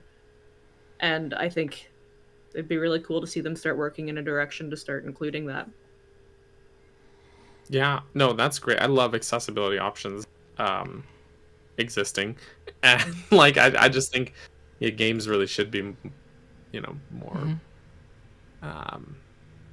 reachable for everybody, if that makes any sense. Because totally. And I think Microsoft really almost pioneering a lot of accessibility options with like just different controller options and things like that.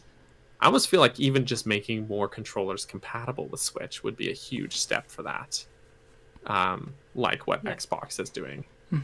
So well, even just that, like, some people have like their own designed controllers that they basically like that they're able to use to play video games, and then they just kind of plug in and go. Like, as long as it has the right USB connector, they're like, it's fine.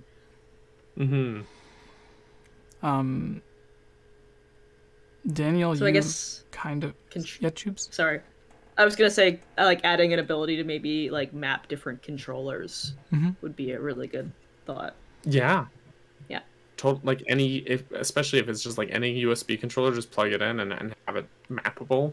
Yeah. I don't know if Nintendo has that on every game, but I think I remember PlayStation or Xbox saying that they were going to start doing that for every game as just like a feature already built into it.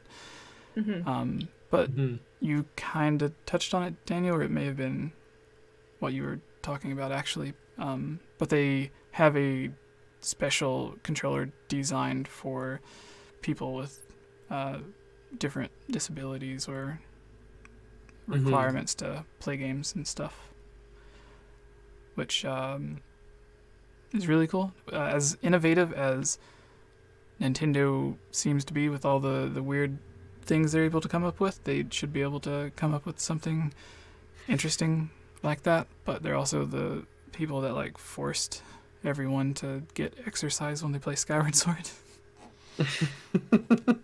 Forced everyone. They forced us. And it's like, what if I That's just how you know that I've always played the Wii sitting down. Yeah, it's like, what if I just want to like lay in bed and be lazy and play a game? Right. Oh, there's a question for you, Daniel. Takers, thank you for the super chat. Thank you, appreciate it. Cap Bergerson is acquiring Game Over Jesse.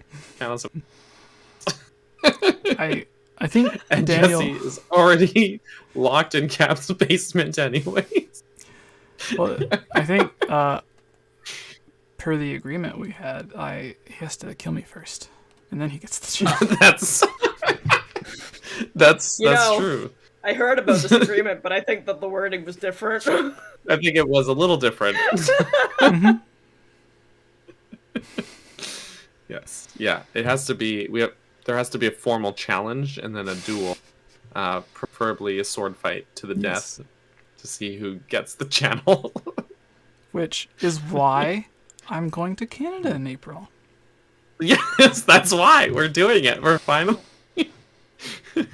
Well, I have friends that can teach you how to sword fight if either of you need lessons. I remember you used to dabble a I bit used to do in the sword fighting. 𝗵𝗃𝗃𝗃 with swords before. The 𝗵𝗃𝗃𝗃. I probably need lessons because Jessie is just like more posing, and Jessie's bigger than me. But I'm a He's bigger like twice my target. height.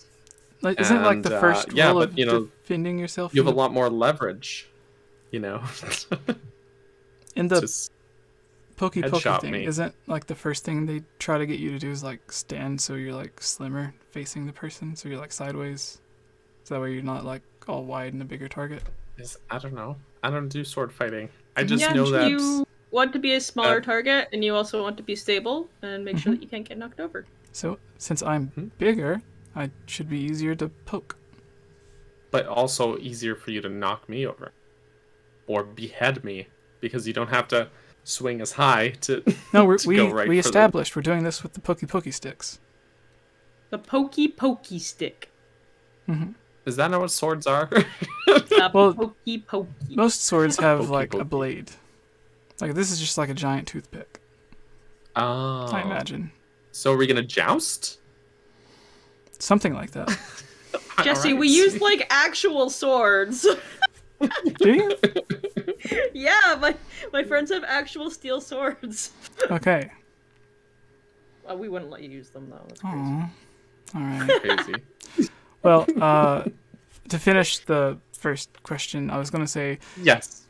with Skyward Sword, I thought that it would have been made with the Twilight Princess Wind Waker engine because it did begin as Twilight Princess 2, and then like we've seen the concept art of Skyward Sword Link and 𝗵𝗃𝗃𝗃, whatever their name is, and they were like drawn in sort of in the Twilight Princess style, I think.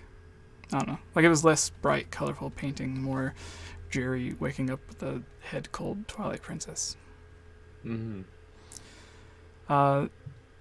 Next question, the final question? Well, we got another super chat actually. okay. From Viram, who says, "Always enjoy Thursdays with my favorite Hylians." Who could that mean? I don't know. Would love to see a Kahoot game about Zelda 2 or A Link to the Past. By the way, Link's crossbow training was so much fun. Mm-hmm. Yes, it was. Thank you, super chat, Viram. Appreciate that. And yes, Link's crossbow training was so much fun. You can. We're gonna start a petition to get Kayla to play it.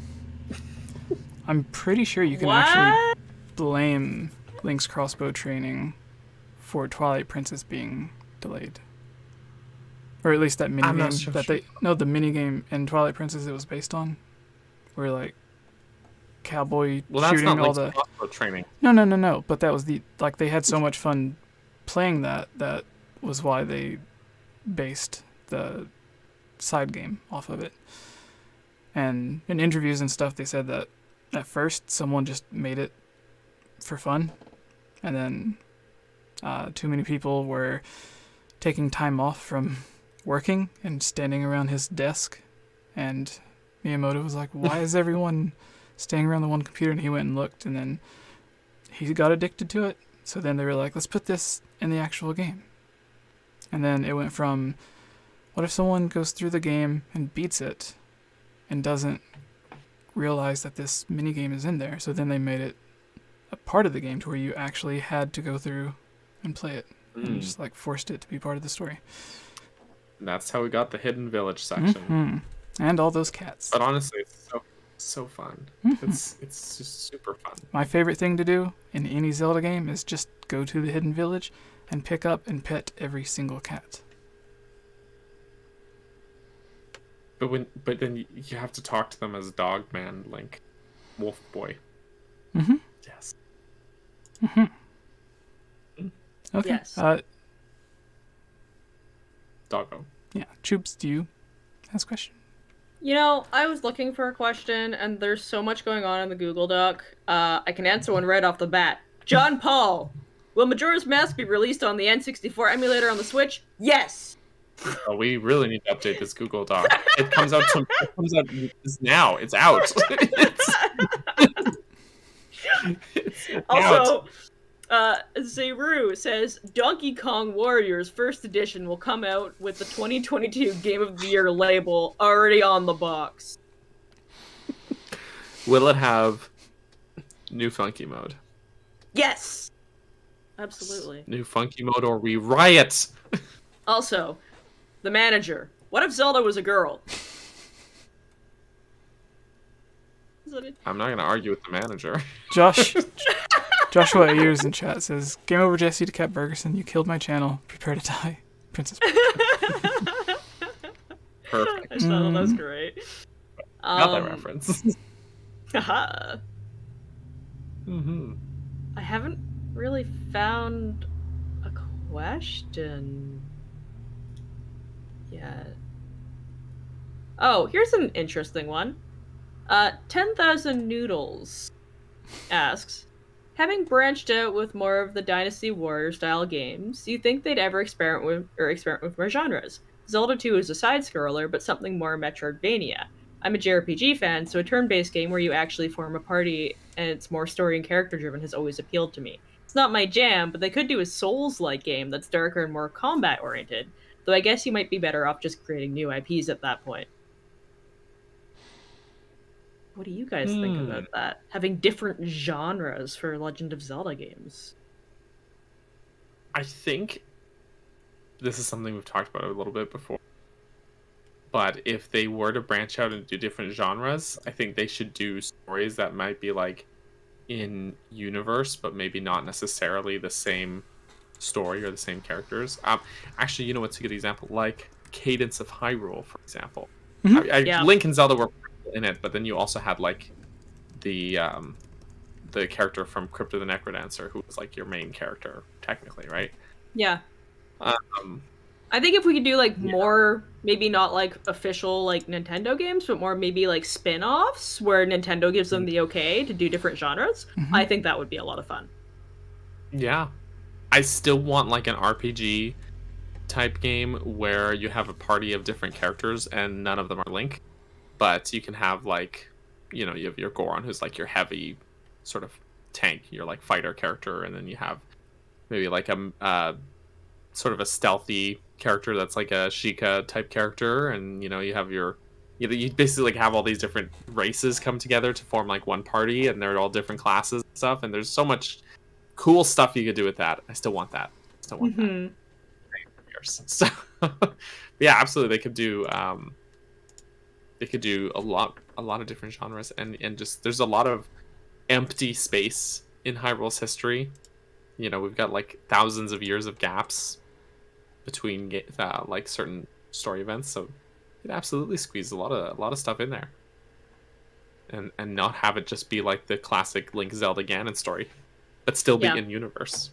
Yeah, absolutely. I think it would be so cool if Nintendo could like look into having smaller developers, you know, do something totally different, but have it not be like directly connected, right? Maybe? I don't know. Yeah. If they can have Sonic go to Hyrule and get the Triforce in Sonic Lost World, then anything goes. Kayla. Tube, you look so confused. There was a Zelda-themed level in Sonic Lost World. It was part of the DLC. Sonic gets the Triforce. I'm gonna be a Sonic streamer from here on out. It was Skyward Sword HD before Skyward Sword HD. Oh my gosh. Don't do it, Tube. You deserve better than being a Sonic streamer. You deserve better. I might be in trouble later, but I almost forgot. Bree sent a question saying, besides dungeons, what other concepts do you think Nintendo could use to replace the Divine Beasts and Shrines in the sequel? And so I want to mention first, because a lot of people think, well, if there's nothing else in Hyrule that's like spread out everywhere that could be used. But as we've seen with the DLC, they can just magically appear in the world, or with all of the shrines and stuff, they literally just pop up out of the ground. It's like they were there the whole time. It was just hidden underground.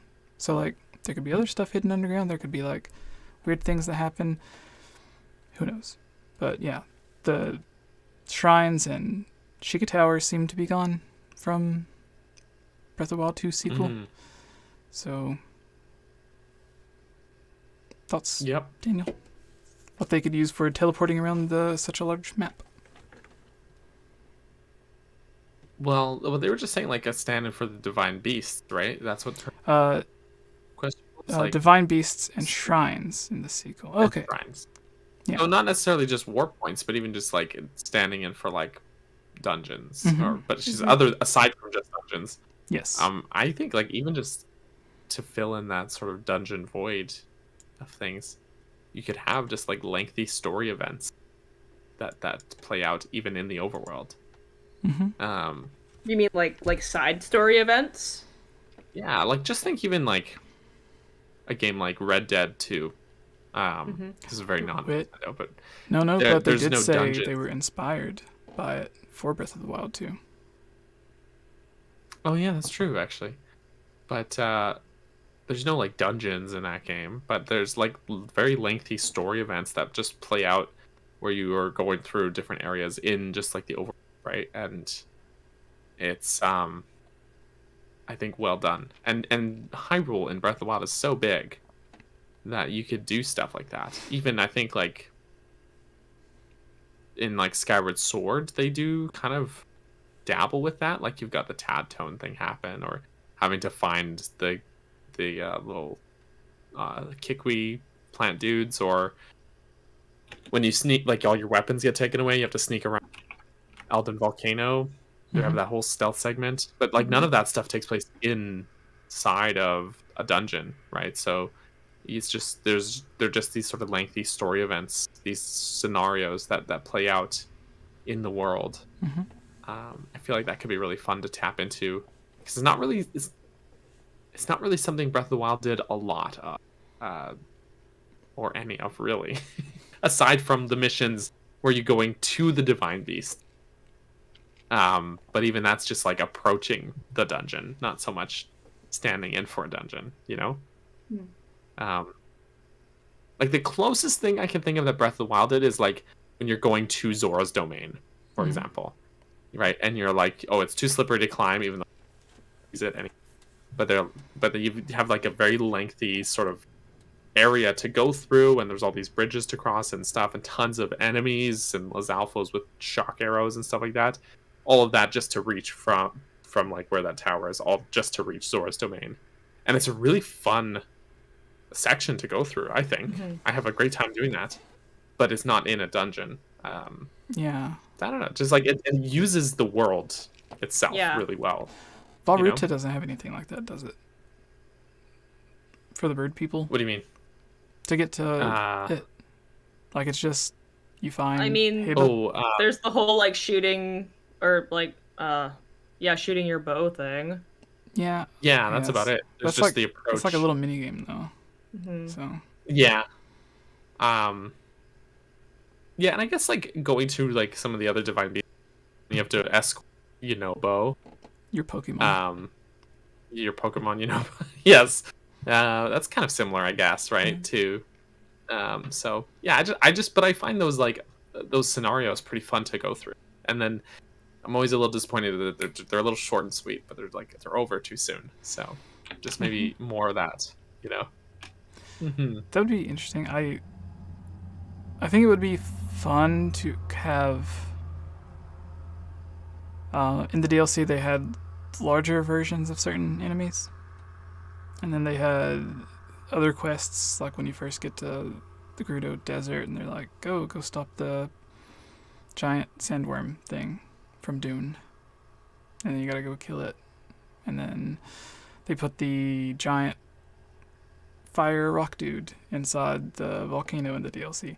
So if they could do something like that to where once a day, maybe somewhere near a random village, you have the option to go and save like a group of people who might be being attacked by one of those larger things, and if you do, then it guarantees you like a stronger weapon. That way, have it programmed so it's like a different enemy appears in a different place every time, but it's like a larger, stronger version of an enemy similar to what they had in the DLC, and just have it a different place with a different enemy. That way, if someone does play every single day, it'll be like a Lionel in Kakariko one day, and then maybe it'll be a stone talus in Zora's domain or something. And if they have it be random, it wouldn't be something Nintendo had to update every day to keep putting in. They could just have the game do it itself, and it wouldn't be that hard to do, really. But it would be something to have the players try to find every time they play every day. They can just spend like 30 minutes or so looking around Hyrule to find where the big bad guy is. I think that would be. But then if you don't do it, do like NPCs, does the village get like just ravaged Maybe without you there to stop it? If you don't, Just and then go you visit and the village, they just like take all your just weapons. decimated. They just take your weapons from you. Or like, your we rupees. need these. It's like in Skyrim when you attack people and the soldiers catch you. You'd either go to jail or pay up. Right. All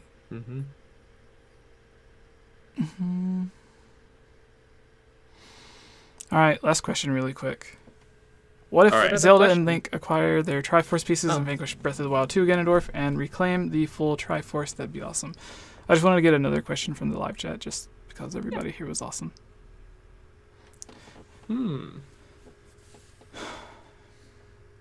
Zelda and Link acquire the Triforce pieces. What if Breath of the Wild 2 Ganondorf is our friend? What if our quest is to rehydrate him? No.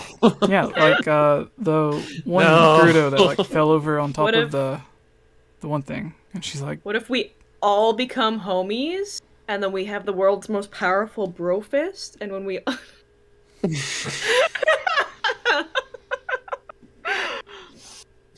I hate it. I hate it. Who invited oh my gosh. me? It's a good question. Oh my goodness. I mean, this has nothing to do with it, but I think I'm going to miss Good Guy Koga.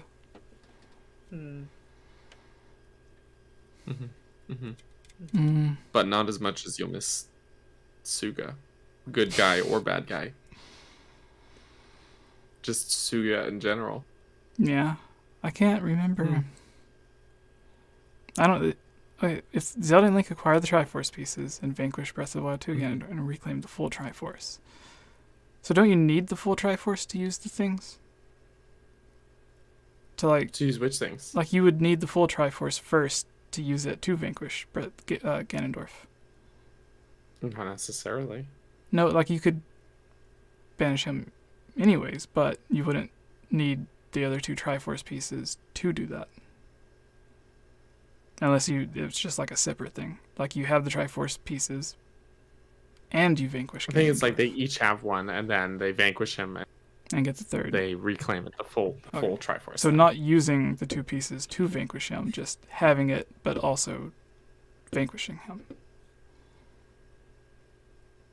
I don't know. Like in the way they did in Ocarina of Time, to where they each had one piece, they got rid of him, and then in Wind Waker, they specifically no, I guess they didn't use the Triforce in Wind Waker. Yeah, no, what happens is the king just wishes on it instead, and he's like, my wish is for hope. And they're like, are you for real? Yeah. Ganondorf literally laughs at him. It's a good time. I like the idea. I don't know. I don't know if Ganon has the Triforce in this one though. Yeah, but if they did, you use the Triforce, maybe that would work a lot better than all these seals they're using. Maybe. Yeah, because the Triforce, if you have the full thing, that's how they were able to basically one-shot Demise by dropping an island on him in Skyward Sword. Yeah, if you've got that. So if he used to say that he has it, or that any of them will have it, Justin brings up a good point in the chat. He said, I thought Zelda already had the full. That feels like almost ambiguous, but like maybe, kinda. She has the symbol when she's using her sealing magic. The Triforce symbol shows up on her hand, right? But it's the problem is they barely talk about it, or they don't talk about it in Breath of the Wild at all. So maybe they'll touch base on it in the next one. I would like for it to for it to physically return.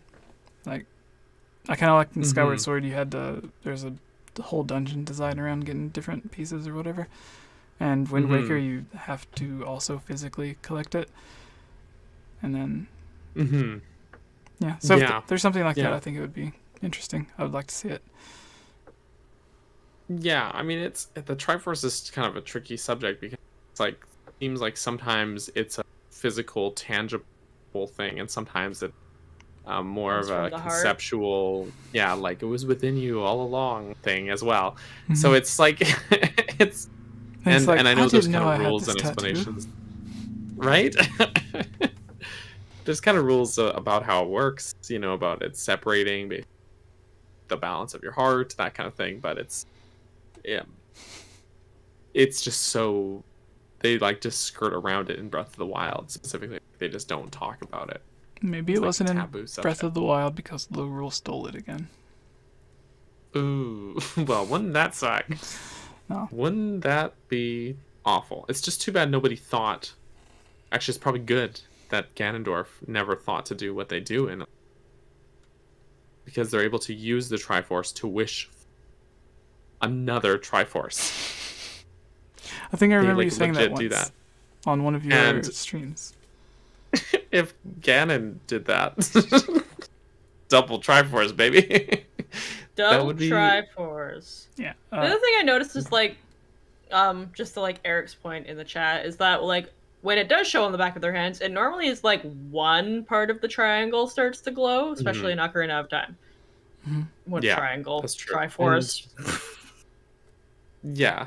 No, and that's the same even in other games too. Wind Waker and Twilight Princess and Skyward Sword as well. As he gains each piece, that one part glows basically. So it's not just the full symbol that glows. I don't each even individual that. piece. So smart, Dan. Yeah, it's. Well, I played Skyward Sword recently, so that's probably why I remember. But yeah, it's like each piece as Link does. Skyward Sword is a little weird about it because it's like they show up on his hand before he actually collects the pieces. It's like each dungeon you do when you do the flames, like you go to the Ancient Sister and get the green flame, Ferore's flame, and then the Courage one starts glowing on his hand, and then you go to the next dungeon, and then the other one on his hand, and so on, right? But then it's not until after that, and then you do Skykeep, that you actually collect them. So it's like maybe like a worthiness thing as well, as like, okay, well, you have the attributes here to claim it. But you still have to go do that. I don't know. It's so weird. It's so weird. I feel like Skyward Sword throws a wrench in the established ideas that the previous games, kind of the groundwork that they laid there. The goddesses are just probably like, are you sure you're the hero? You just graduated high school, dude. you just just graduated, man. Okay, I think that's everything. Thank you, everyone. Candy, Eric, Justin. Yeah. That's all the names that I can see right now. Natsu, everyone that was watching, Kat Bergerson, whoever that may be, Viram, Taker, anyone that I may have forgotten, Kevin, Arlet, Injo, Bunny, Bree. Where are you? What are you looking at? About butt. I'm just scrolling up on the thing. There's someone also named a boot butt. I think he might be Canadian. A boot. Butt, yeah, or a boot butt. Yeah, so Tubes, you haven't been on in a day or so. So yeah, it feels like it's been a really long time. If people wanted to go check out some other stuff from you, what could they do? Where could they go? What could they do?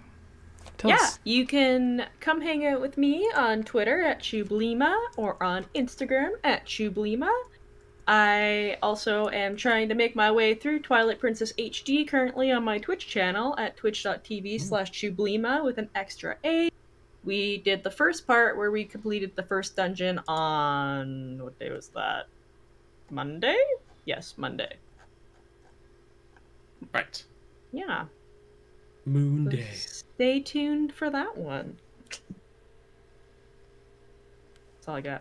No RuneScape. So does that mean updates?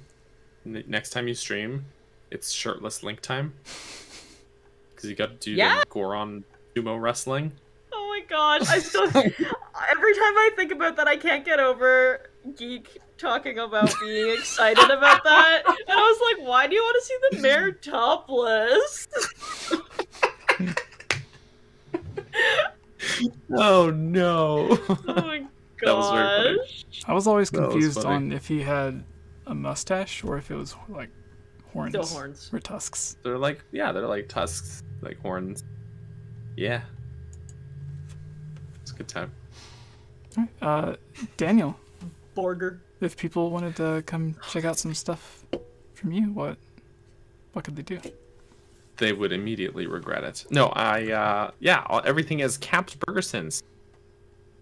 For SOS. As in, there's the captain. Oh man, but that's my fast food. This burger. No, that's actually my dad. And I do videos about Zelda as well, sometimes. So I currently have a running series called Dungeon Design in Zelda, where I'm going through and talking about and sort of reviewing and sleuthing, investigating, dissecting every dungeon in Zelda. We just did the Temple of Time dungeon in Twilight Princess for that series. I'm working on the City in the Sky script, but it's like really long. So the script is really long. The dungeon's really long. So it might be a bit. But I also stream at least twice, but sometimes more. 2 times, sometimes 3 times a week.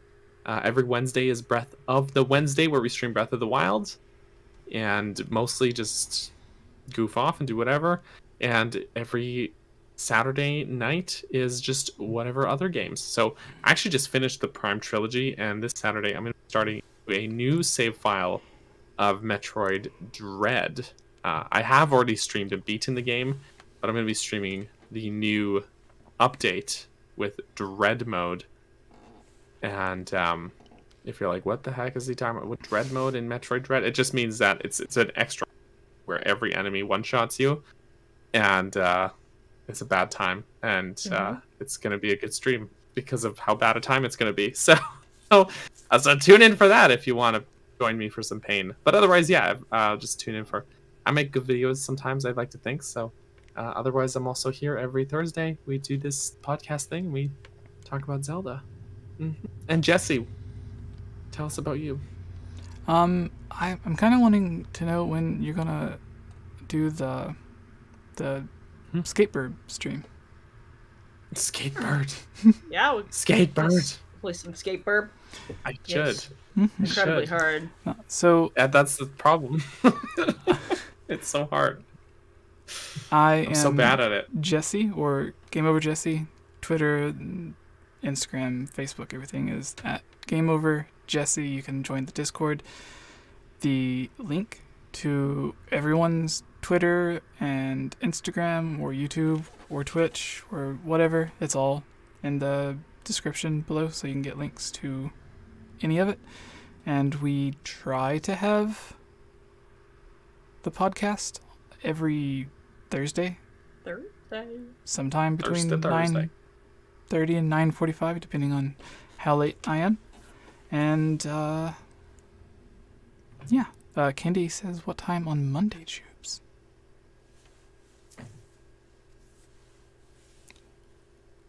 What time on Monday? Oh, I mean, I did my stream last Monday. I don't know when I'm gonna stream again. My weekend's a little bit chaotic. I miss the days of the Super Mario 3D World co-plays. No, Burger and I need to that find a was new game fun. to play together. That was fun.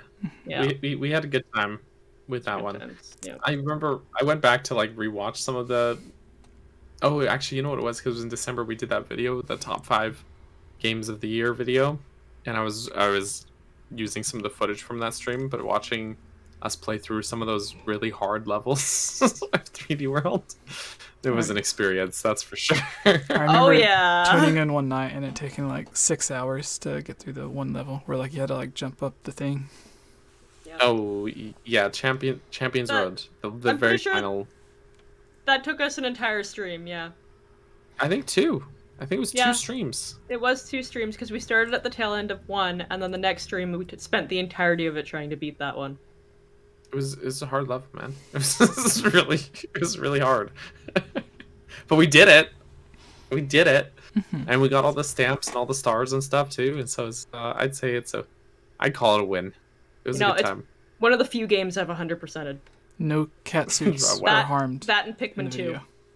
Nice. Pikmin's great. I guess that's it. Thank you everyone for watching. Again, we try Thursdays at 9:30. I'm sure Daniel might somewhere have a schedule for all of his stuff that he does. Wednesdays and Saturdays. Yeah. And yeah. And sometimes Mondays, if I'm up for it. If I have the energy for it then sometimes Pokemon on Mondays. So... everyone in the chat, if you just want to catch up on the audio version when you aren't able to make it live for the video, or you're out somewhere and just can't watch the video, then you can go to iTunes or other podcast places and listen to the Hylian Gamescast through there, whether it be like I think Spotify maybe, or iTunes, or like Google's podcast app, or almost any. And if there's one that you like to listen to that it's not on and you can't find it, let me know, and I'm sure I can fix that. So, yeah, thank you everybody for watching. Thanks everyone once again for being super awesome in the chat and staying with us for this a little bit more than 2 hours. Have a great night. Natsu for Daniel. Wednesday, 1 p.m. Eastern. Saturday, 10 p.m. Eastern. There you go.